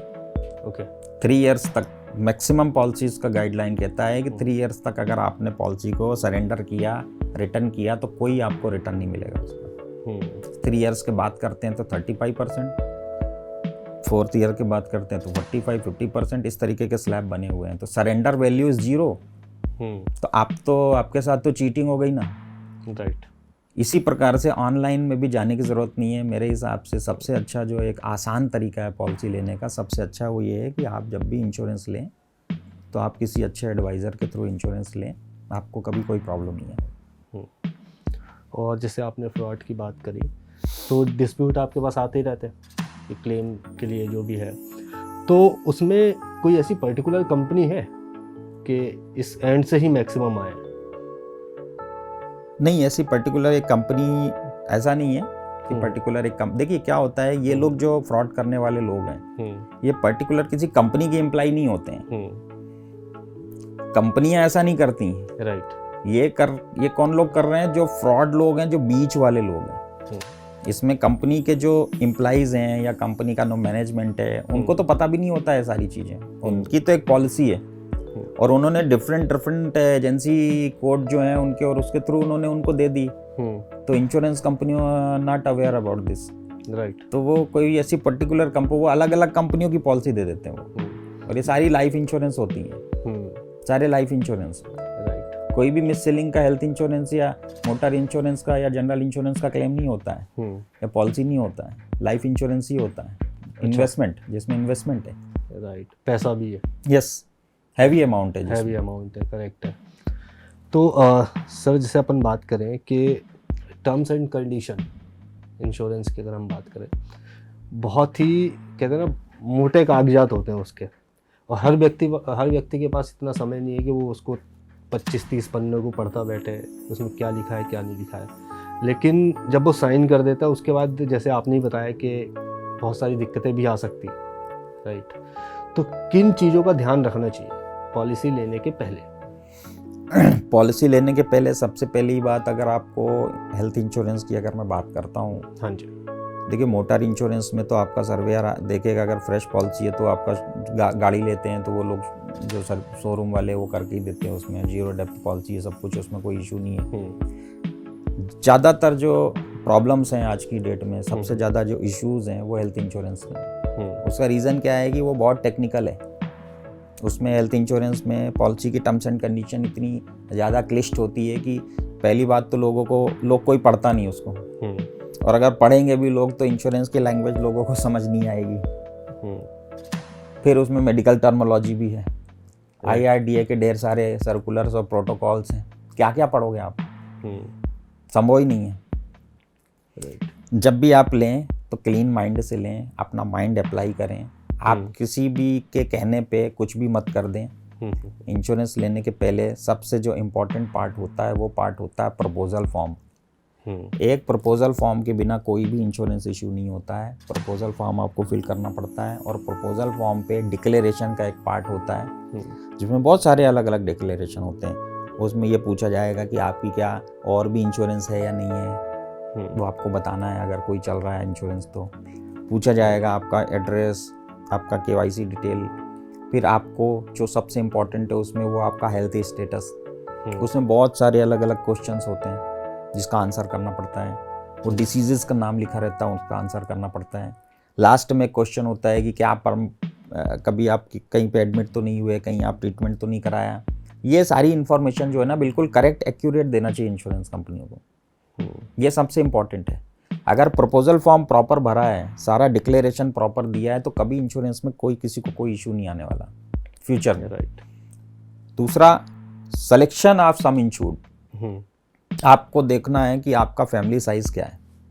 जो भी आपका फैमिली साइज है उस फैमिली साइज के हिसाब से एक सही सम इंश्योर्ड का चयन करना चाहिए। सम इंश्योर्ड मतलब कि जो एक बीमा धन कहलाता है, जिसके लिए इंश्योरेंस कंपनी लाइबल है उतना अमाउंट देने के लिए, वो एक सम इंश्योर्ड होता है। उस सम इंश्योर्ड का जब आप चयन करें, जब आप उसका सिलेक्शन करें, तो ये देखिए कि कितना सम इंश्योर्ड आपके लिए पर्याप्त है। मेरे हिसाब से 5 लाख रुपए मिनिमम 5 लाख का सम इंश्योर्ड लेना रिकमेंडेड होता है। तो उतना का आप इंश्योरेंस लीजिए, नो प्रॉब्लम। ओके। अगर अपन बात करें तो मतलब कि कौन कौन सी बीमारियां कवर हो जाती हैं? जैसे बड़ी बीमारियां होती हैं, है ना, किसी को हार्ट का इशू है, राइट, कैंसर का इशू है, तो ऐसी बीमारियां भी कवर होती हैं क्या? बिल्कुल कवर होती हैं। ये सारी बीमारियां कवर हैं। हेल्थ इंश्योरेंस में वो सारी बीमारियां कवर हैं जो पॉलिसी लेने के बाद से आपको हुई। अच्छा। अगर पॉलिसी लेने के पहले से कोई डिसीज़ है, वो चली आ रही है, तो आपको उसको प्रपोजल फॉर्म पे मेंशन करना होगा। और अगर आपने उसको मेंशन किया और अगर इंश्योरेंस कंपनी ने उसके साथ आपको इंश्योरेंस दिया है, तो उसका प्री एग्जिस्टिंग डिसीज़ आपकी पॉलिसी में आप देखेंगे तो प्री एग्जिस्टिंग डिसीज़ में वो बीमारी का नाम लिखा होगा। तो जब आपको पॉलिसी मिले तो आप देख लीजिए कि उसमें वो नाम उस बीमारी का है या नहीं है जो मैंने डिक्लेयर किया था। जैसे मैंने अभी आपको एग्जांपल दिया, पॉलिसी में नाम नहीं था लेकिन उन्होंने देखा नहीं। तो जब आपको पॉलिसी मिले तो आप चेक करिए कि वो डिसीज़ का नाम है या नहीं। तो ये सारी बीमारियां कवर होती हैं जो प्री एग्जिस्टिंग डिसीज़ है। अभी जो नया सर्कुलर आया है IRDA का, उसके हिसाब से 3 साल के बाद कवर हो जाती हैं अगर आपने उसको बताया है तो। आफ्टर 3 years पुरानी बीमारियाँ, हाँ 3 साल का वेटिंग पीरियड है। पहले 4 साल का था, अब 3 साल हो गया। इसके अलावा 2 साल तक कई बीमारियां ऐसी हैं जो 2 साल तक कवर नहीं होती। 2 साल का वेटिंग पीरियड है उसमें, तो वो आप देखिए कि वो उसकी लिस्ट आपके पॉलिसी की टर्म्स एंड कंडीशन में लिखा रहता है। जैसे एग्जांपल के तौर पे कैटरेक्ट हो गया, आपका जॉइंट जो होते हैं, जॉइंट से रिलेटेड कोई भी आपकी सर्जरी कराना है, ट्रीटमेंट कराना है, वो 2 साल तक कवर नहीं होता। अच्छा। हाइड्रोसिल नहीं होता, हार्निया नहीं होता, है ना। और PIVD का केस हो गया, जो फीमेल्स का हिस्टेक्टोमी होती है, ये प्रॉब्लम्स हो गई। तो ऐसी बहुत सारी प्रॉब्लम्स होती हैं, ऐसी बहुत सारी डिसीज़ होती हैं तो 2 साल तक कवर नहीं होती हैं। और इनके अलावा बाकी जो डिसीज़ हैं वो सब कवर हैं पॉलिसी लेने के बाद से। अच्छा, मतलब कि मान के चलो अब मैंने आज पॉलिसी ली और मेरे को 1 साल बाद इसका ऑपरेशन कराना ही है जॉइंट का, तो वो जेब से भरना पड़ेगा? बिल्कुल, उसका कवर आपको नहीं मिलेगा, उसको 3rd ईयर कवर होगा। जब 2 साल आप दो प्रीमियम दे देंगे तो तीसरे साल जब आप इसकी ट्रीटमेंट कराएंगे तो वो कवर हो जाएगा। तो सर ये बताया आपके, जैसे मैंने पॉलिसी खरीदी, ठीक है, और मुझे लगा भैया मुझे नहीं सही लग रहा है ये, अब मुझे ट्रांसफ़र करना है, तो ये भी हम कर सकते हैं क्या हेल्थ इंश्योरेंस में? हाँ बिल्कुल कर सकते हैं। हेल्थ इंश्योरेंस में पोर्टेबिलिटी है, पोर्टेबिलिटी का ऑप्शन होता है। अगर किसी इंश्योरेंस कंपनी से आपने इंश्योरेंस खरीदा है और आपको कुछ दिनों बाद, या हालांकि वो बीच में नहीं होता है, रिन्यूअल के समय ही होता है, जब आपका 1 ईयर कंप्लीट हो जाएगा। इसका पॉलिसी का देखिए, हेल्थ इंश्योरेंस का जो टर्म होता है 1 ईयर का होता है, 1 ईयर के बीच में नहीं होगा ये। बट जब आपका रिन्यूअल आता है तो रिन्यूअल के समय अगर आपको ऐसा लग रहा है कि उस कंपनी से you are not satisfied, then you can go for the portability. Portability के ऑप्शन में आप जा सकते हैं, वहाँ से आपको इस कंपनी से दूसरी कंपनी में आपका पॉलिसी पोर्ट हो जाएगा और उस पॉलिसी आपके जितने भी साल वहाँ पे चली है आपकी प्रीवियस कंपनी में, उस पूरे के पूरे बेनिफिट्स के साथ उसमें कंटिन्यूटी का बेनिफिट आपको मिलेगा। अच्छा। लेकिन पोर्टेबिलिटी के लिए मैं आपको बता दूं कि पोर्टेबिलिटी बहुत रिस्की है, क्योंकि हमारे पास जितने केसेस हैं उसमें पोर्टेबिलिटी जब जिस पॉलिसी में हुई है उसके केसेस बहुत हैं। अच्छा। हाँ, क्योंकि होता क्या है कि पोर्टेबिलिटी जब होती है तो वहाँ पे भी एक डिक्लेरेशन होता है। एक डिक्लेरेशन होता है जब आपने एक नई पॉलिसी किसी कंपनी से ली है, तब आपने कोई डिसीज बताई या नहीं बताई वॉटएवर। लेकिन जब आपकी मान लीजिए कि जब आपने एक कंपनी से इंश्योरेंस लिया और उस समय आपको कोई बीमारी नहीं है, आप फिट हो, करेक्ट, आपने वहाँ पे 3 साल 4 साल पॉलिसी चलाई, 3 साल 4 साल के बाद उसी दौरान आपको कुछ हो गया, कोई भी डिसीज हो गई, और उसके बाद आपने उस पॉलिसी को दूसरी कंपनी में पोर्ट कराया और ड्यूरिंग पोर्टेबिलिटी आपने उस बीमारी को डिस्क्लोज नहीं किया, क्योंकि लोगों को जनरली क्या लगता है कि अभी बताने की ज़रूरत नहीं, हम तो पुराना हमने जो लिया था हमने उसमें हमको था ही नहीं कुछ, बाद में हुआ है, कंटिन्यूटी तो मिलनी है हमें, तो वो नॉन डिस्क्लोजर पे नई कंपनी से आपका क्लेम रिजेक्ट हो जाएगा। अच्छा। यस, तो पोर्टेबिलिटी करते समय बहुत ही ध्यान रखें, इसके लिए बहुत इंपॉर्टेंट है कि पोर्टेबिलिटी इतनी आसान नहीं है, बहुत टेक्निकल है। पोर्टेबिलिटी आपको 45 डेज़ पहले अप्लाई करना चाहिए नई कंपनी में। जनरली मैंने देखा है, हमारे देखने में ये आया है कि आप आज आपका रिन्यूअल होने वाला है और आज ही पोर्टेबिलिटी का रिक्वेस्ट नई कंपनी में डाल रहे हैं। अब नई कंपनी जो है वो आपका पॉलिसी को अंडरराइट करेगा, पहले अंडरराइट करेगा। अगर कोई हेल्थ का डिक्लेरेशन है उसमें तो फिर आपसे वो कुछ उसके डॉक्यूमेंट कॉल करेंगे, उसका डिस्चार्ज समरी दीजिए, इन्वेस्टिगेशन की रिपोर्ट दीजिए, या कोई पुराना क्लेम है तो उसके पेपर दीजिए, कुछ भी वो मांग सकते हैं। This is the medical underwriting. Okay. वो भी तो देखेंगे नई कंपनी की उनको वो पॉलिसी लेना है या नहीं लेना है, मीन्स इशू करना है या नहीं करना है। राइट। देखिए क्या होता है कि आप चॉइस जो है ना, वो जैसे कस्टमर की चॉइस है ना, वैसे ही इंश्योरेंस कंपनी की भी चॉइस होती है कि वो आपको पॉलिसी देना चाह रही है या नहीं चाह रही। भाई आप एक कंपनी चूज कर रहे हो, वहां से आप शिफ्ट करके दूसरी कंपनी में जा रहे हो, तो this is your choice being a customer. Right. तो being a insurance company is also having the choice कि whether they are going to issue the policy और not, they are not comfortable to issue the policy, तो वो उसको reject कर देंगे उस proposal को। अच्छा। अब अगर आपने उसी दिन अप्लाई किया जिस दिन आपका रिन्यूअल है, या 1-2 दिन पहले किया, उसी दौरान किया, और उस समय मेडिकल अंडरराइटिंग में 10 दिन 12 दिन 15 दिन लग गए इन केस इस प्रोसेस में, ओके, तो वो जो बीच का गैप हो गया आपका 10 दिन 12 दिन, ना आप पुरानी कंपनी से कवर है ना आप नई कंपनी से कवर है, आपका कवरेज खत्म है उस समय। और अगर इसी दौरान आपको कुछ मिस हैपनिंग हो गई और आप अस्पताल में एडमिट हो गए, तो आपको ना पुरानी कंपनी क्लेम देगी, क्योंकि वहाँ पे अपने प्रीमियम पे नहीं किया। तो वो पॉलिसी तो जब प्रीमियम पे नहीं किया तो ब्रेक पीरियड चल रहा है उसका, तो वहाँ तो इंश्योरेंस आपका क्लेम आपका बन ही नहीं रहा है। नई कंपनी आपको इसलिए क्लेम नहीं देगी कि अभी तक उसने डिसीजन नहीं लिया कि आपको पॉलिसी इशू करना है कि नहीं करना है। Collection of premium is not guarantee of coverage. Premium collect करने के बाद वो मेडिकल अंडरराइटिंग होता है, मेडिकल अंडरराइटिंग पे वो डिसाइड करते हैं कि whether the policy to be issued और नॉट, हम उनको, और उसके बाद जब पॉलिसी इशू हो जाती है तो जिस दिन से आपने प्रीमियम पे किया है, नो डाउट आपका कवरेज उसी समय से होगा। लेकिन अगर उन्होंने मना कर दिया कि हमें नहीं देना है इंश्योरेंस, तो आपका तो क्लेम कहीं से नहीं होगा ब्रेक पीरियड में। राइट। और उसके बाद जब आप वही प्रीमियम फिर से पुरानी कंपनी में देंगे नई कंपनी के रिजेक्शन के बाद, तो आपकी पुरानी कंपनी भी रिन्यू नहीं करेगी। ओके। बोलेगी कि आपको तो डिसीज हो गया, आप तो ले नहीं रहते हमसे। तो इसलिए पोर्टेबिलिटी करते समय बहुत ध्यान रखने की बात है। ध्यान रखें, नहीं तो ना घर के रहेंगे ना घाट। जी बिल्कुल ऐसा। तो सर जैसे आपने रिजेक्ट की बात करी, और क्या रीजंस होते हैं सर क्लेम रिजेक्ट होने के? देखिए सागर, आपको मैं बताऊं, क्लेम रिजेक्शन के बहुत सारे रीजंस होते हैं। Okay. There are so many reasons. लेकिन सर क्या होता है, जैसे आप तो इसी उसमें है ना जी, तो एक आपके पास एक डेटाबेस भी होता है कि मान के चलें कि मैक्सिमम इस तरह के केसेस आती हैं कि महीने में 2-3 केस आ गए बड़े, ऐसे ये आने ही आने हैं। देखिए इंश्योरेंस की जो टर्म्स एंड कंडीशन है, उस कंडीशन पे जो भी क्लेम आते हैं, तो उस टर्म्स एंड कंडीशन के हिसाब से इंश्योरेंस कंपनियां उन क्लेम को प्रोसेस करती हैं। अब कोई भी वो क्लेम जो उस टर्म्स एंड कंडीशन को ब्रीच कर रहा है वो क्लेम रिजेक्ट होगा।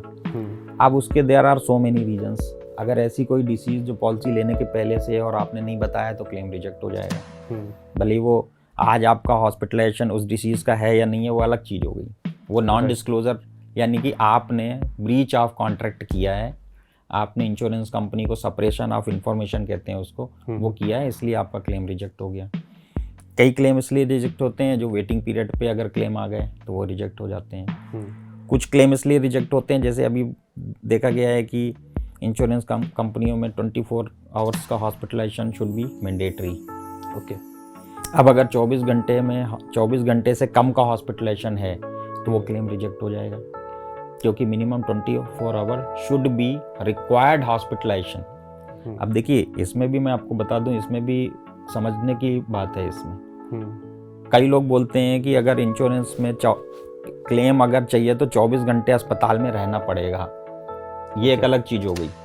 दूसरा, इंश्योरेंस कंपनी की गाइडलाइन क्या कहती है कि क्लेम तभी होगा जब 24 घंटे हॉस्पिटल में रहना रिक्वायर्ड हो एज पर डॉक्टर। उसकी हेल्थ कंडीशन ऐसी होनी चाहिए कि मिनिमम 24 आवर ही शुड बी हॉस्पिटलाइज। तो दोनों में फ़र्क है ये। अगर उससे कम हुआ तो फिर वो क्लेम रिजेक्ट हो जाएगा। इसके अलावा आपने अगर कोई ऐसा इंश्योरेंस लिया है जिसमें सम इंश्योर्ड आपका एग्जॉस्ट हो गया, पूरा ख़त्म हो गया, तो आपका क्लेम रिजेक्ट हो जाएगा। ओके।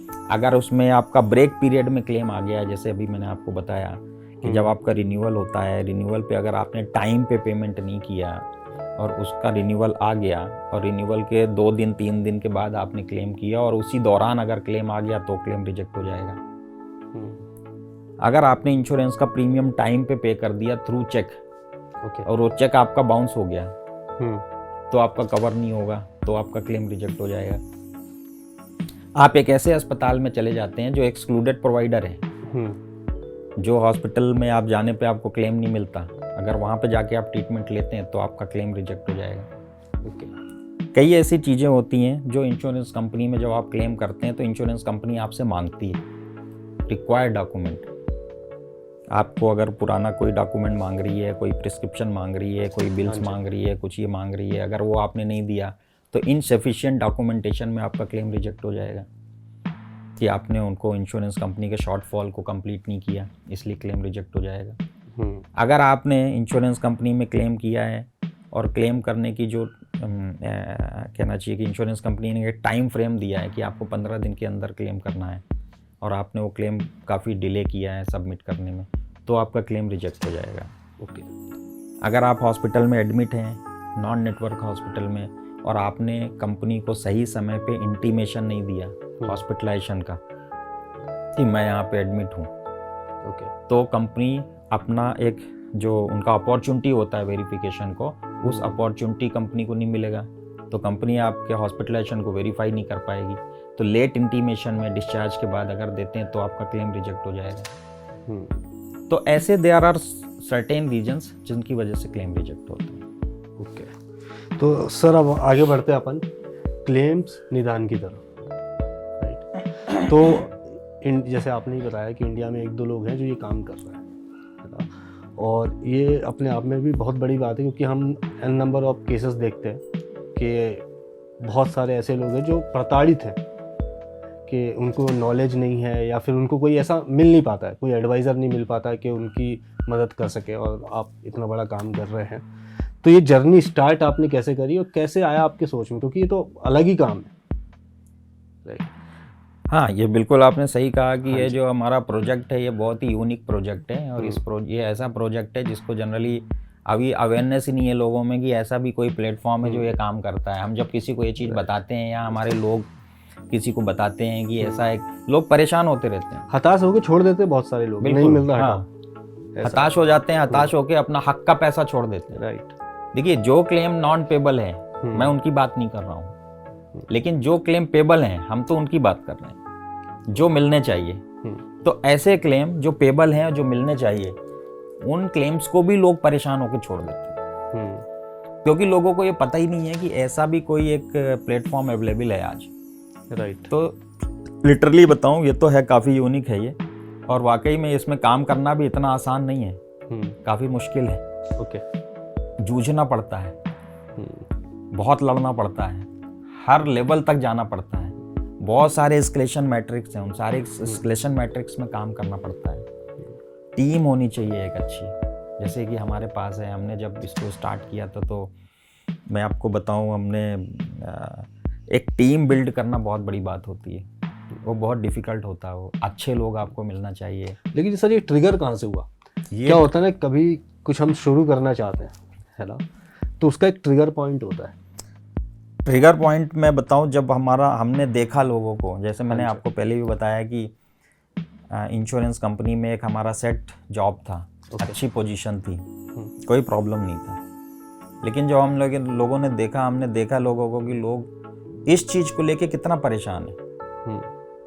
मैंने हर चौथे पांचवें लोगों को परेशान होते देखा है इसमें, और ऐसे परेशान है कि वो उनको ये नहीं समझ में आता कि करें तो करें क्या। कि जो इंश्योरेंस कंपनी और पॉलिसी होल्डर के बीच में जो एक बहुत बड़ा गैप है ये, उस गैप को फिल करने के लिए हमारे दिमाग में जब हमने इसको सोचा, देन वी थॉट कि हमको एक ऐसा प्लेटफॉर्म करना चाहिए जो ये दोनों का बीच का जो एक गैप है उसको फिल कर पाए, उनको उनकी प्रॉब्लम समझा पाए और उनका क्लेम प्रॉपरली सेटल कर पाए, उनको टेक्निकली जो उनके जो सजेशंस हैं, जो हमारी ओपिनियन है, हमारा गाइडेंस है, उसका लाभ, जो हमारा इतना एक्सपीरियंस है, हमारे एक्सपीरियंस का, हमारी जो एक्सपर्टीज़ है, उसका लाभ हमारे क्लाइंट्स को मिल पाए। तो इसलिए हम पॉलिसी होल्डर्स के लिए हम लोगों ने इस प्लेटफॉर्म को स्टार्ट किया है। ओके। तो स्टार्ट अकेले ही करा आपने या? नहीं, हमारी पूरी टीम है इसमें। हमारे टीम, जैसे अभी मैंने आपको बताया कि किसी भी एक प्रोजेक्ट में अगर आपको काम करना है तो उस प्रोजेक्ट में आपको 2-3 चीज़ों का होना बहुत ज़रूरी है, तो ही उसमें सक्सेस होते हैं। ओके। उसमें आपको एक्सपर्टीज़ होना चाहिए, जो काम आप कर रहे हैं हमारी एक्सपर्टीज़ है इसमें। हाँ जी। दूसरा, अगर आपके साथ एक टीम है, वो ऐसी टीम जो आपके साथ कंधे से कंधा मिला के चल पाए, ऐसी टीम जो डेडिकेटेड हो, ऐसी टीम जो एक्सपर्ट हो, ओके, तो ही आप उस बिजनेस पे या उस प्लेटफॉर्म पे या उस प्रोजेक्ट पे सक्सेस हो सकते हैं। तो हमारी पूरी टीम जो है इसमें, वो पूरी हमारी बहुत ही एक्सपीरियंस्ड और बहुत अच्छे और एक्सपर्टीज़ की टीम है, जिसमें डॉक्टर्स हैं, अलग अलग इंश्योरेंस को हैंडल करने के लिए अलग अलग टीम है, मेडिक्लेम हैंडल करने के लिए डॉक्टर्स हैं जिन्होंने क्लिनिकल नॉलेज उनका बहुत अच्छा है, इंश्योरेंस का नॉलेज उनका बहुत अच्छा है। तो वो डॉक्टर्स जो हैं वो हमारे हेल्थ इंश्योरेंस के वर्टिकल को हैंडल करते हैं। जो लाइफ इंश्योरेंस का वर्टिकल है वो लाइफ इंश्योरेंस के एक्सपर्ट्स हैंडल करते हैं। जो जनरल इंश्योरेंस का हमारा वर्टिकल है वो जनरल इंश्योरेंस के हमारे जो एक्सपर्ट्स हैं, काफ़ी सीनियर हैं, काफ़ी सीनियर एक्सपर्ट हैं, जो अच्छी बड़ी कंपनियों से वो रिटायर्ड हैं वो लोग इवन, तो वो काफ़ी सीनियर हैं, वो लोग हमारे जनरल इंश्योरेंस के वर्टिकल को हैंडल करते हैं, अपनी एक्सपर्टीज़ का पूरा वहाँ पे यूटिलाइजेशन करते हैं। एडवोकेट्स की हमारी एक अच्छी बड़ी टीम है जो हमारे केस को लिटिगेशन तक लेके जाते हैं, उसको फॉलोअप करते हैं, उस केस को फाइल करते हैं, लोगों को उनका रिलीफ दिलाने के लिए काम करते हैं। तो एक्सपर्ट जो एडवोकेट्स हैं, एडवोकेट्स की एक अच्छी टीम है। तो doctors, advocates and insurance experts, ये 3 जो हमारे मेन पिलर हैं इस कंपनी के, और तीनों की टीम हमारी काफ़ी अच्छी है, जिसको लेके हम आगे चल रहे हैं और लोगों के लिए काम कर रहे हैं। और चौथे हो गए आप? चौथा हो गया मैं। राइट, क्योंकि 4 पिलर तो इम्पोर्टेंट है। बिल्कुल।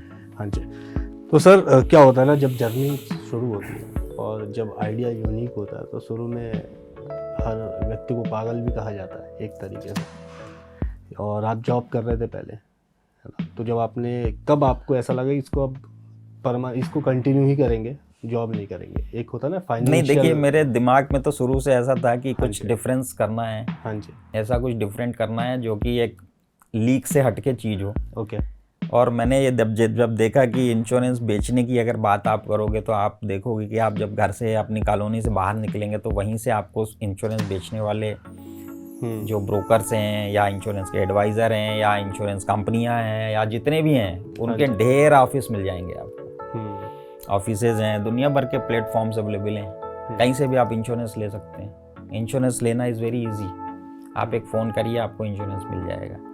तो हमारे दिमाग में ये था, चूँकि हमारी एक्सपर्टीज़ इसमें थी, तो हमें ये लग रहा था कि हमारी जो एक्सपर्टीज़ है वो हम किस तरीके से उसका एक्सपोजर किस तरीके से कर सकते हैं और लोगों को ज़्यादा से ज़्यादा लोगों को कैसे उसका रिलीफ दे सकते हैं, कैसे बेनिफिट हमसे लोग उठा सकते हैं। राइट। तो बस हमारा यही इसी चीज़ को लेकर के हमारे दिमाग में तो काफ़ी पहले से था, बट कोविड जब आया तो कोविड में हमने जिस तरीके से लोगों को देखा, वो एक देखा जाए तो एक वो पीक था, मैं तो पीक बोलूँगा इंश्योरेंस कंपनियों के लिए। कोविड बहुत क्लेम थे, इतने क्लेम थे कि मतलब उनको संभालना मुश्किल हो रहा था, और उस समय पे रिजेक्शंस भी क्लेम के बहुत थे, लोगों की परेशानियां भी बहुत थी। तो वो जो पीक था, उस पीक पे हमने जब देखा लोगों को, तो देन वी डिसाइडेड कि अब हमारा सही समय आ गया इसको करने का।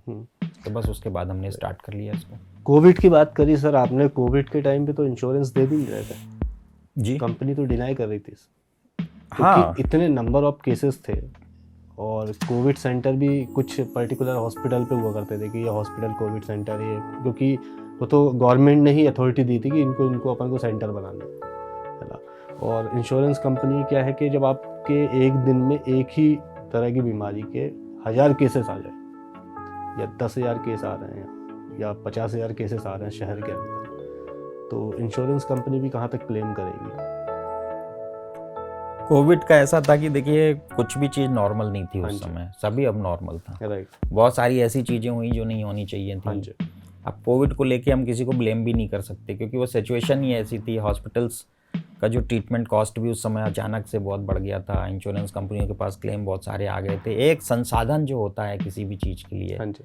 आप एक चीज़, मैं एक छोटा सा एग्जांपल देता हूँ। अगर आपका एक फ्लैट है, उस फ्लैट में अगर आपके पास 4 बेडरूम फ्लैट है, और उस 4 बेडरूम फ्लैट की कैपेसिटी है 7 to 8 पीपल, राइट। जो वहाँ पे एकोमोडेट हो सकते हैं, और अगर अचानक से वहाँ 50 लोग आके एकोमोडेट हो जाएं, तो नेचुरली वहाँ के किचन का आपका जो पूरा सिस्टम है बिगड़ जाएगा, आपका फ्लैट का सिस्टम बिगड़ जाएगा। तो बस यही हुआ, जब बहुत ज़्यादा क्लेम आ गए, बहुत ज़्यादा चीज़ें आ गई, तो इंश्योरेंस कंपनियों के सिस्टम भी बिगड़े, अस्पतालों के सिस्टम भी बिगड़े, गवर्नमेंट के सिस्टम भी बिगड़े। तो वो तो एक त्रासदी थी, उसके बारे में कुछ नहीं कहा जा सकता। राइट। और उसके लिए हम रेडी भी नहीं थे। हम रेडी नहीं थे, इंफ्रास्ट्रक्चर भी नहीं था, किसी को पता ही नहीं था कि ऐसा एक इतना बड़ा वो त्रासदी आने वाला वर्ल्ड वाइड। राइट। सर इसी में एक सवाल है कि जैसे मैंने आपको शुरू में ही कहा था कि जो शिक्षा है, सुरक्षा है और स्वास्थ्य है, वो एक सरकार की भी अपनी एक जिम्मेदारी है। तो अगर ये सरकार की तरफ से ज़्यादा अगर मजबूत हो तो हर एक व्यक्ति को इसका लाभ पहुंचेगा, तो लोगों के ऊपर फाइनेंशियल जो बर्डन है वो भी कम आएगा। तो इसको कैसे देखते हैं आप सर? बिल्कुल, आपने बहुत सही कहा, सरकार की भी अपनी जिम्मेदारी होती है, और हमारी ये रिक्वेस्ट है। अभी एक संसद में एक नया एक इसमें इशू भी हुआ है कि जो हेल्थ इंश्योरेंस है उसमें एटलीस्ट जीएसटी वेव होना चाहिए। करेक्ट है। तो अगर ये जीएसटी वेव हो जाए तो जो लोग अभी, चूँकि ये एक्सपेंसिव भी है, तो बहुत सारे लोग इसका लाभ नहीं उठा पा रहे हैं। जीएसटी 18% जीएसटी है, तो अगर वो जीएसटी वेव हो जाए तो काफ़ी एक बेनिफिट एक सोसाइटी के लिए हो सकता है। भारतवर्ष उन लोगों के लिए, उस वर्ग के लिए जो वर्ग को इस इंश्योरेंस की ज़रूरत है, जिसको कहीं और से कोई लाभ नहीं मिल रहा है, वो वर्ग तो हेल्थ इंश्योरेंस पे डिपेंड है। अगर उसके लिए गवर्नमेंट ये इनिशिएटिव लेती है तो बहुत ही अप्रिशिएबल काम होगा वो। ओके। सर अगर अपन बात करें कि आपने बताया कि आपके पास सारे एक्सपर्ट हैं, है ना, लॉयर्स भी हैं आपके पास, है ना, डॉक्टर्स भी हैं, तो अभी सर कितने केसेस आपने सॉल्व करे ये क्लेम्स के, और ये लगभग कितना टाइम हो गया आपको करते हुए? अभी ये बहुत समय नहीं हुआ इसमें, हम लोगों ने इसको मार्च 22 को स्टार्ट किया था। ओके। बहुत ज़्यादा समय नहीं हुआ है अभी, इनफैक्ट 2 साल ही, अप्रॉक्सीमेटली 2 साल, 2 साल हुए हैं इसको। तो जब हमने स्टार्ट किया इसको, तो हमने एक पायलट प्रोजेक्ट चालू किया था। वो पायलट प्रोजेक्ट 3-4 मंथ्स का हमने किया था। जब 3-4 मंथ्स में हम लोगों ने देखा कि हमारे पास काफ़ी कंप्लेंट्स आ रही हैं, तो फिर हमने इसको प्रॉपरली फिर स्टार्ट किया। और उसके बाद हमारे पास बहुत कंप्लेन रजिस्टर्ड हुई हैं। आई थिंक 2000 के आसपास हमारे पास कंप्लेन रजिस्टर्ड हुई हैं। उसमें 1000, मोर देन 1000 से भी ज़्यादा जो कंप्लेंट्स हैं उनके डिस्पोजल हो चुके हैं, और बाकी लोगों के भी डिस्पोजल बहुत स्पीडी हो रहे हैं। तो लोगों को हम लोगों ने बहुत सारा काम करके दिया है, बहुत ज़्यादा लोगों के लिए काम किया, और निरंतर हम करते चले जा रहे हैं। मैक्सिमम हम चाहते हैं कि ज़्यादा से ज़्यादा लोग हमसे जुड़ें, ज़्यादा से ज़्यादा लोगों के लिए हम काम कर पाएँ। और सर अगर हम बात करें तो कितना सक्सेस रेशियो क्या है आपका सर? अभी तक की अगर मैं बात करूं तो 90% सक्सेस रेट है। जो अगर हर 100 क्लेम अगर 100 केसेस हम लोग लेते हैं तो 100 केसेस में से 90 केसेस हम लोग करा के दे देते हैं। बाकी जो 10% केसेस हैं वो किसी कारणवश नहीं हो पाता, बट वो 90% का सक्सेस रेट है जो अपने आप में बहुत कमांडेबल है। और मुझे नहीं लगता कि 90% सक्सेस रेट और कोई भी ऐसा कोई प्लेटफॉर्म है जहाँ पे लोगों को इतना बड़ा मात्रा में और इतनी बड़ी संख्या में लोगों को रिलीफ मिल रहा होगा। तो ये इसका श्रेय जाता है पूरा हमारी टीम के ऊपर और उनके डेडिकेशन के ऊपर, जो लोग इतने डेडिकेशन के साथ लोगों के लिए काम कर रहे हैं। सर जैसे आपने बताया कि 90% आपका सक्सेस रेट है आज के टाइम पे। अब जैसे हमारे एक मित्र है ना, उनके घर से कोई एडमिट था तो उन्होंने क्लेम करा, लगभग 4-4.5 लाख रुपए का बिल बना उनका, लेकिन उनको मिले 3 लाख रुपए 2.5 लाख रुपए समथिंग। क्या वजह है इसकी? इंश्योरेंस में आज ये जो क्वांटम ऑफ सेटलमेंट का मैटर होता है ऐसा, उसकी बहुत सारी कंप्लेंट्स होती हैं इसके। क्वांटम ऑफ सेटलमेंट कई तरीके के होते हैं और कई रीजंस होते हैं उसके। देखिए, एक तो होता है इंश्योरेंस का फीचर्स। तो इंश्योरेंस लेने के पहले हमको ये देखना है कि हम जो इंश्योरेंस ले रहे हैं उसमें क्या क्या कवर है। आज जीरो डेप्थ पॉलिसी भी आ गई हेल्थ इंश्योरेंस में। बहुत सारी कंपनियां एक छोटा सा राइडर देती हैं। उस राइडर को अगर आप परचेज करो, जो आपका प्रीमियम मान लीजिए कि 20,000 है, उसमें 2,000 अप्रॉक्सीमेटली 1,500, 2,000 और 2,500 के आसपास का वो राइडर लगता है। उस राइडर को भी अगर आपने एड ऑन ले लिया तो आपका डिस्पोजेबल आइटम का भी कवर हो जाएगा, जो नॉन पेबल होते हैं।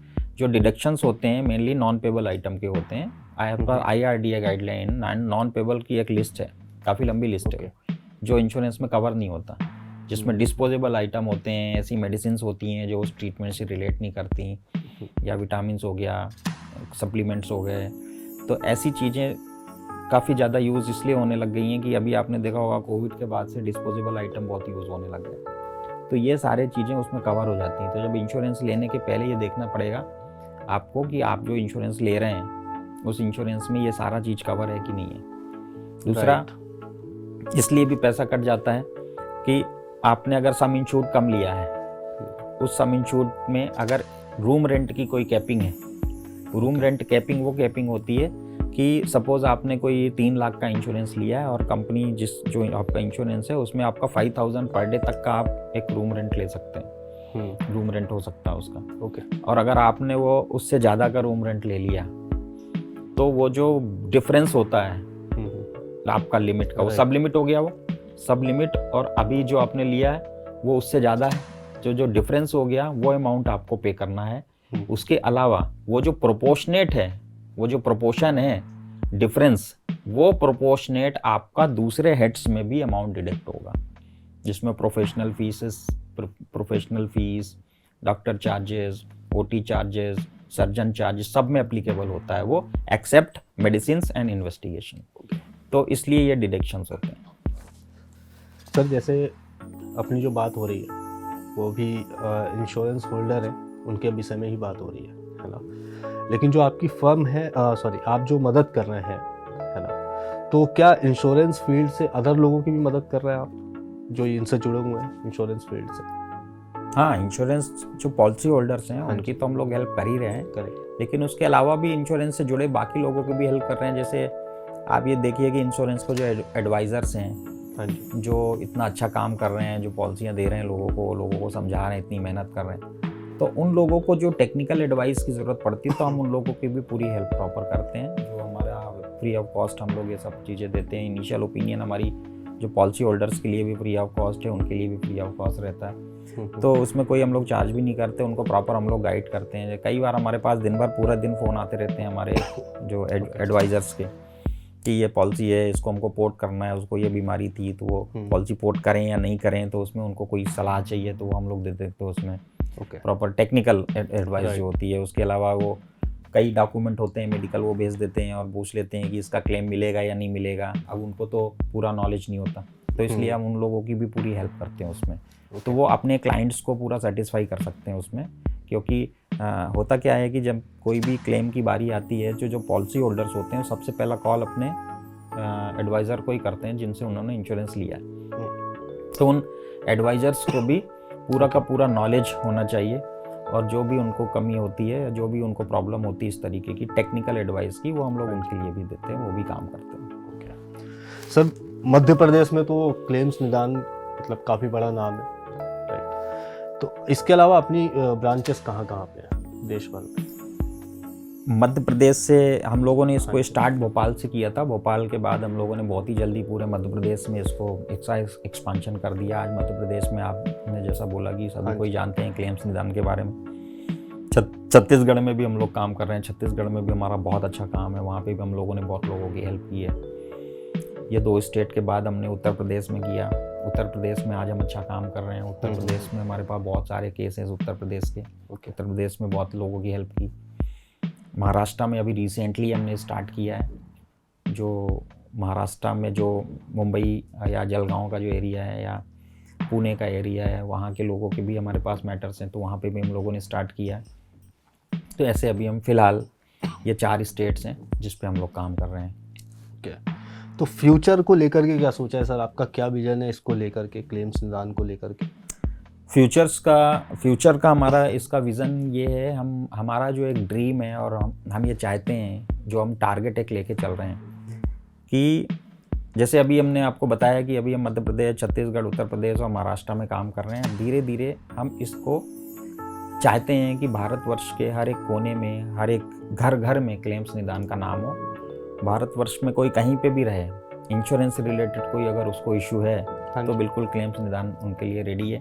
और हमारा एक दिन ऐसा आएगा, द डे विल कम, कि हर एक स्टेट में नेशनल लेवल पे इसको लेके जाएंगे और नेशनल लेवल पे लोगों की हेल्प करेंगे। सर मुझे ये बताइए आपसे कैसे संपर्क किया जा सकता है, क्योंकि ये तो बहुत ही बड़ी संख्या है आज के टाइम पे हिंदुस्तान के अंदर, जिस प्रकार से लोग प्रताड़ित है ना क्लेम्स को लेकर के। तो आपसे कांटेक्ट कैसे कर सकता है व्यक्ति, और इसमें भी अगर देखा जाए तो आपका प्रोसीजर क्या है, कैसे स्टार्ट होता है आपका मतलब प्रोसीजर, उसको आप समझाएं आपसे।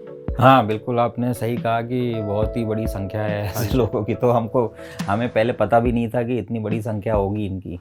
सच बताऊं आपसे, जब हमने इसको स्टार्ट किया था तो हमें नहीं मालूम था कि, ये जरूर मालूम था कि प्रॉब्लम बड़ी है, और जो हम सराउंडिंग हमारे लोग थे उनकी प्रॉब्लम तो हम देख रहे थे।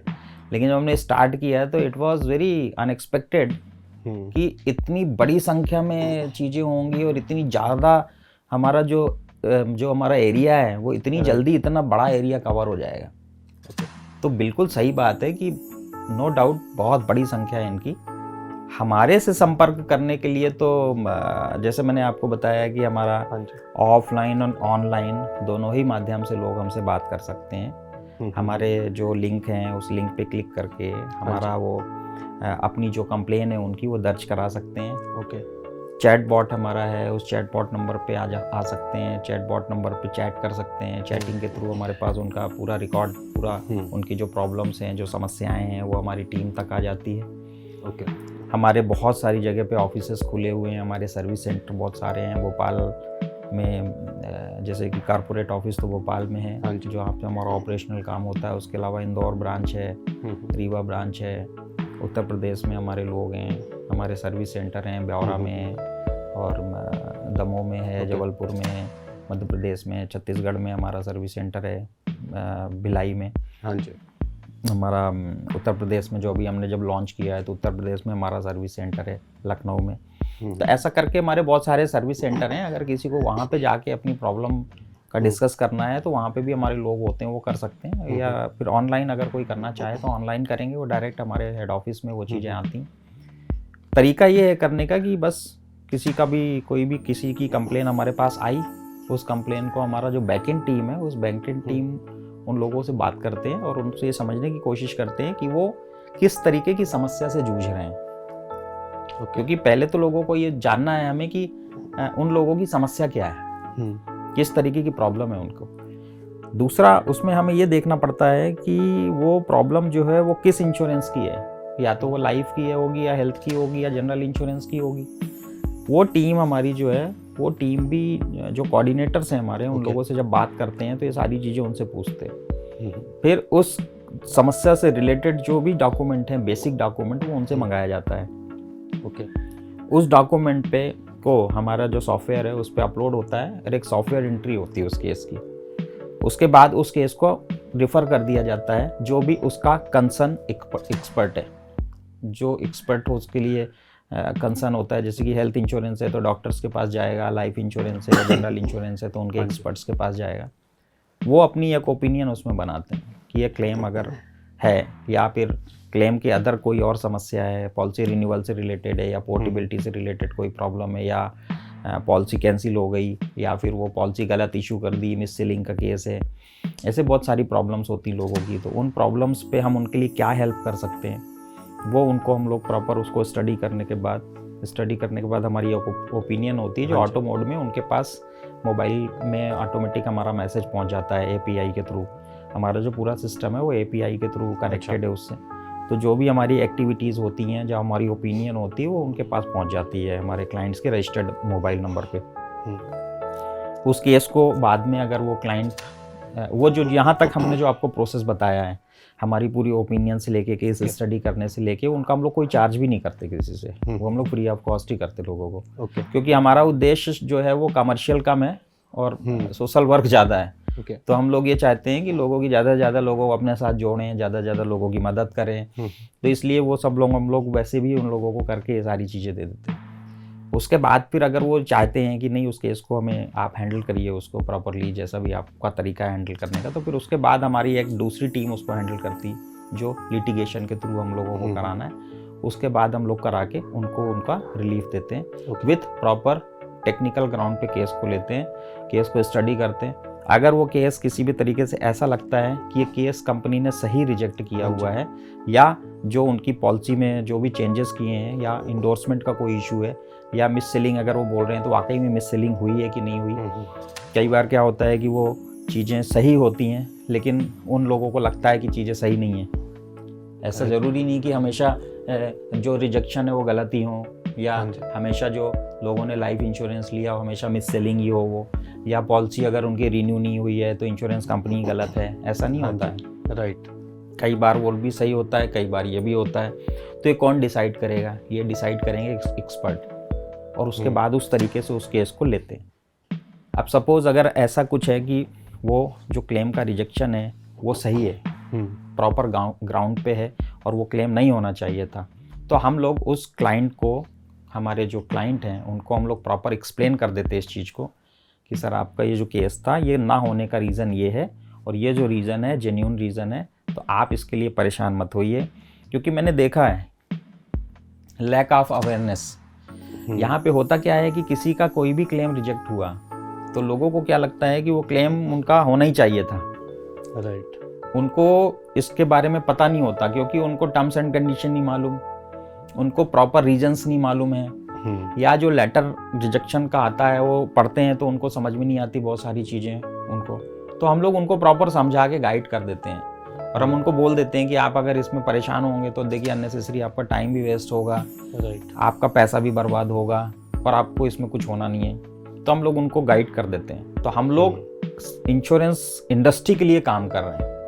हम लोगों को, हमारा उद्देश्य ये है, सिर्फ हमारा उद्देश्य क्लेम पास कराना ही नहीं है। देखिए हमारा उद्देश्य सिर्फ क्लेम पास कराना नहीं है, हमारा उद्देश्य है इंश्योरेंस इंडस्ट्री के लिए काम करना।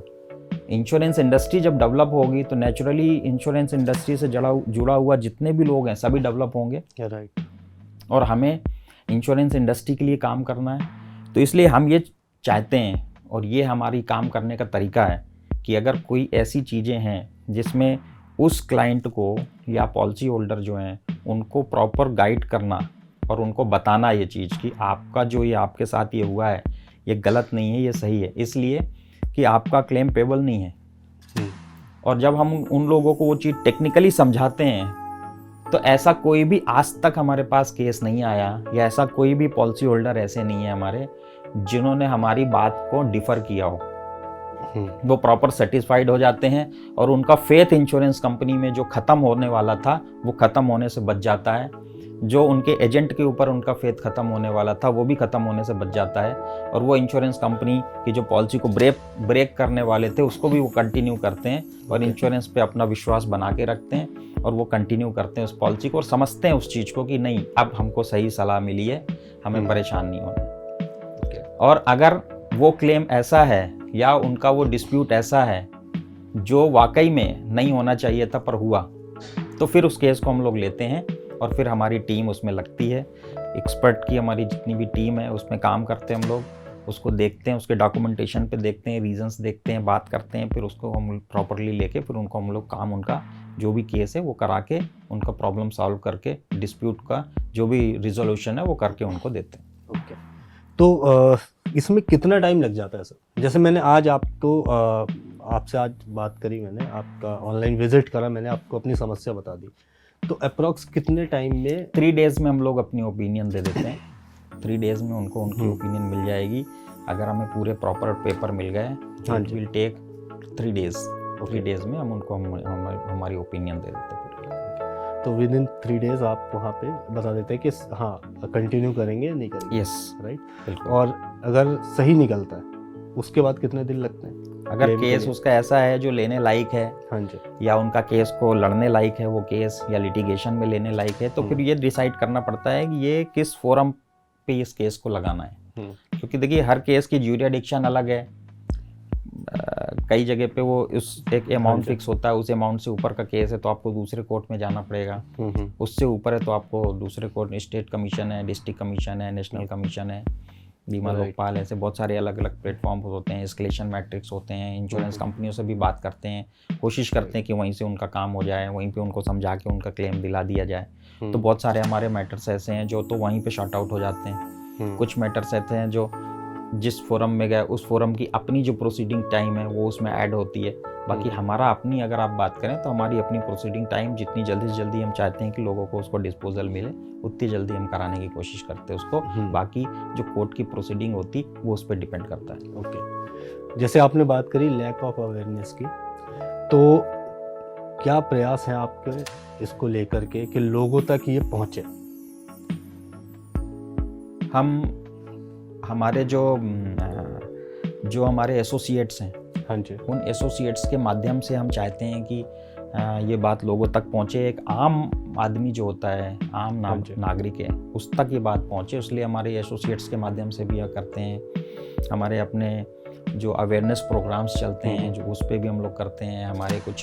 हमारे जो टीवी पे जो हमारे कार्यक्रम्स आते हैं उसके माध्यम से भी लोगों को अवेयर करने की कोशिश करते हैं। अब आप जैसे लोग हैं, अब आप जैसे लोगों ने हमें बुलाया है, आप जैसे लोगों ने ये इतनी सारी चीज़ें हमसे पूछी और इतनी सारी चीज़ें हमने आपको बताई, जो आप जब भी ये आएगा तो लोगों को पता लगेगा कि उनको क्या एक्शन लेना है, क्या करना है, किस तरीके से कर सकते हैं। हमारा बिल्कुल भी उद्देश्य नहीं है कि हर कोई हमारे तक पहुँचे।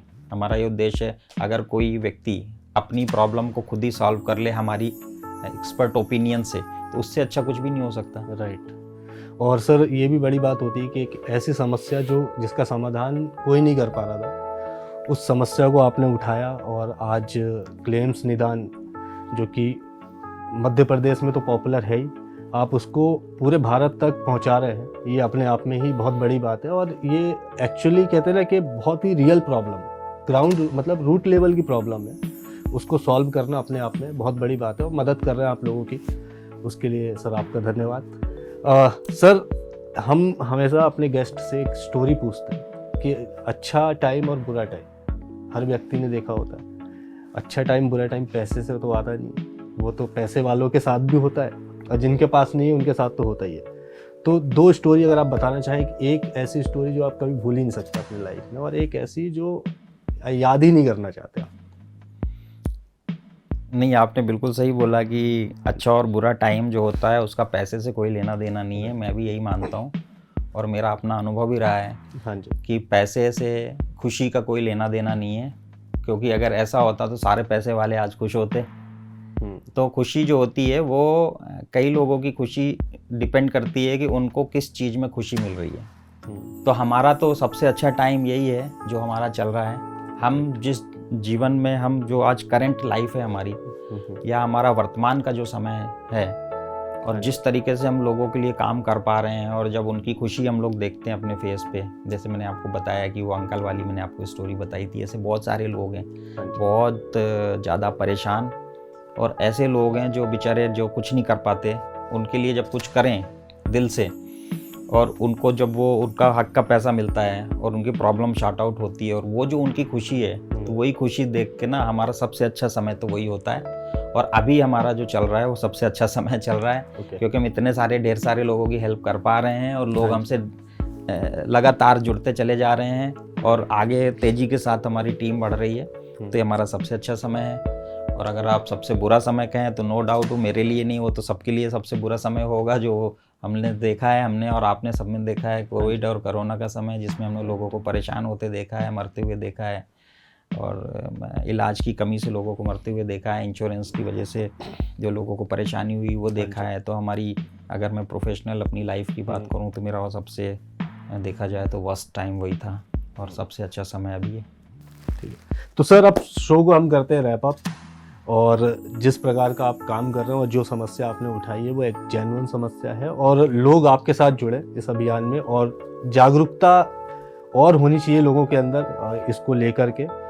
और हमारी भी यही उम्मीद थी, आपको हमने बुलाया, आज रूबरू हुए हम आपसे और काफ़ी अच्छा लगा और हमारी भी नॉलेज आज बढ़ी है। और ये जब पॉडकास्ट लोग देखेंगे तो उनको भी एक्चुअल जो समस्या है वो पता चलेगी। आपसे वो कांटेक्ट कैसे करेंगे? आपकी वेबसाइट आपने जैसे बताया ऑनलाइन कर सकते हैं, तो वो वेबसाइट बता दीजिए एक बार, तो हम स्क्रीन पे यहाँ पे अपडेट कर देंगे तो लोग आपसे कांटेक्ट कर सकें। बहुत बहुत धन्यवाद आपका। मुझे भी काफ़ी अच्छा लगा कि आपके माध्यम से बहुत सारे लोगों में ऐसी चीज़ें जाएंगी, लोगों बहुत सारी चीज़ें लोग सीख के और अपनी जो उनकी प्रॉब्लम्स हैं खुद भी अपनी प्रॉब्लम्स को शॉर्ट आउट कर सकते हैं। ज़रूरी नहीं है कि वो किसी एक्सपर्ट के पास उनको जाना पड़े। अगर छोटी छोटी सी चीज़ों का लोग ध्यान रखेंगे, उन्हें किसी एक्सपर्ट की ज़रूरत नहीं है। लेकिन उसके अलावा अगर वो चाहते हैं कि उनको क्लेम्स निदान से कांटेक्ट करना है या उनकी क्लेम्स निदान की उनको हेल्प लेना है किसी भी प्रकार से, तो बिल्कुल वो हमारे पास अपनी कंप्लेन दर्ज कर सकते हैं, हमको कॉल कर सकते हैं, हमारे चैटबॉट नंबर पे आ सकते हैं www.claimsnidan.com जो हमारी वेबसाइट है, वहाँ पे हमारा लिंक है, वहाँ पे अपनी कंप्लेन दर्ज कर सकते हैं। हमारे चैटबॉट नंबर पे आके वो चैट भी कर सकते हैं। ठीक है, तो www.claimsnidan.com ये आपको डिस्क्रिप्शन में भी लिंक मिल जाएगी, आप कांटेक्ट कर सकते हैं सर से। तो आपको ये एपिसोड कैसा लगा आप हमें कमेंट करके ज़रूर बताइएगा। आपको क्या करना है, चैनल को करना है सब्सक्राइब, वीडियो को करना है लाइक, शेयर और बेल नोटिफिकेशन ऑन करके रखिए, जिससे ऐसी वीडियोस हम आपके लिए लाते रहें। धन्यवाद।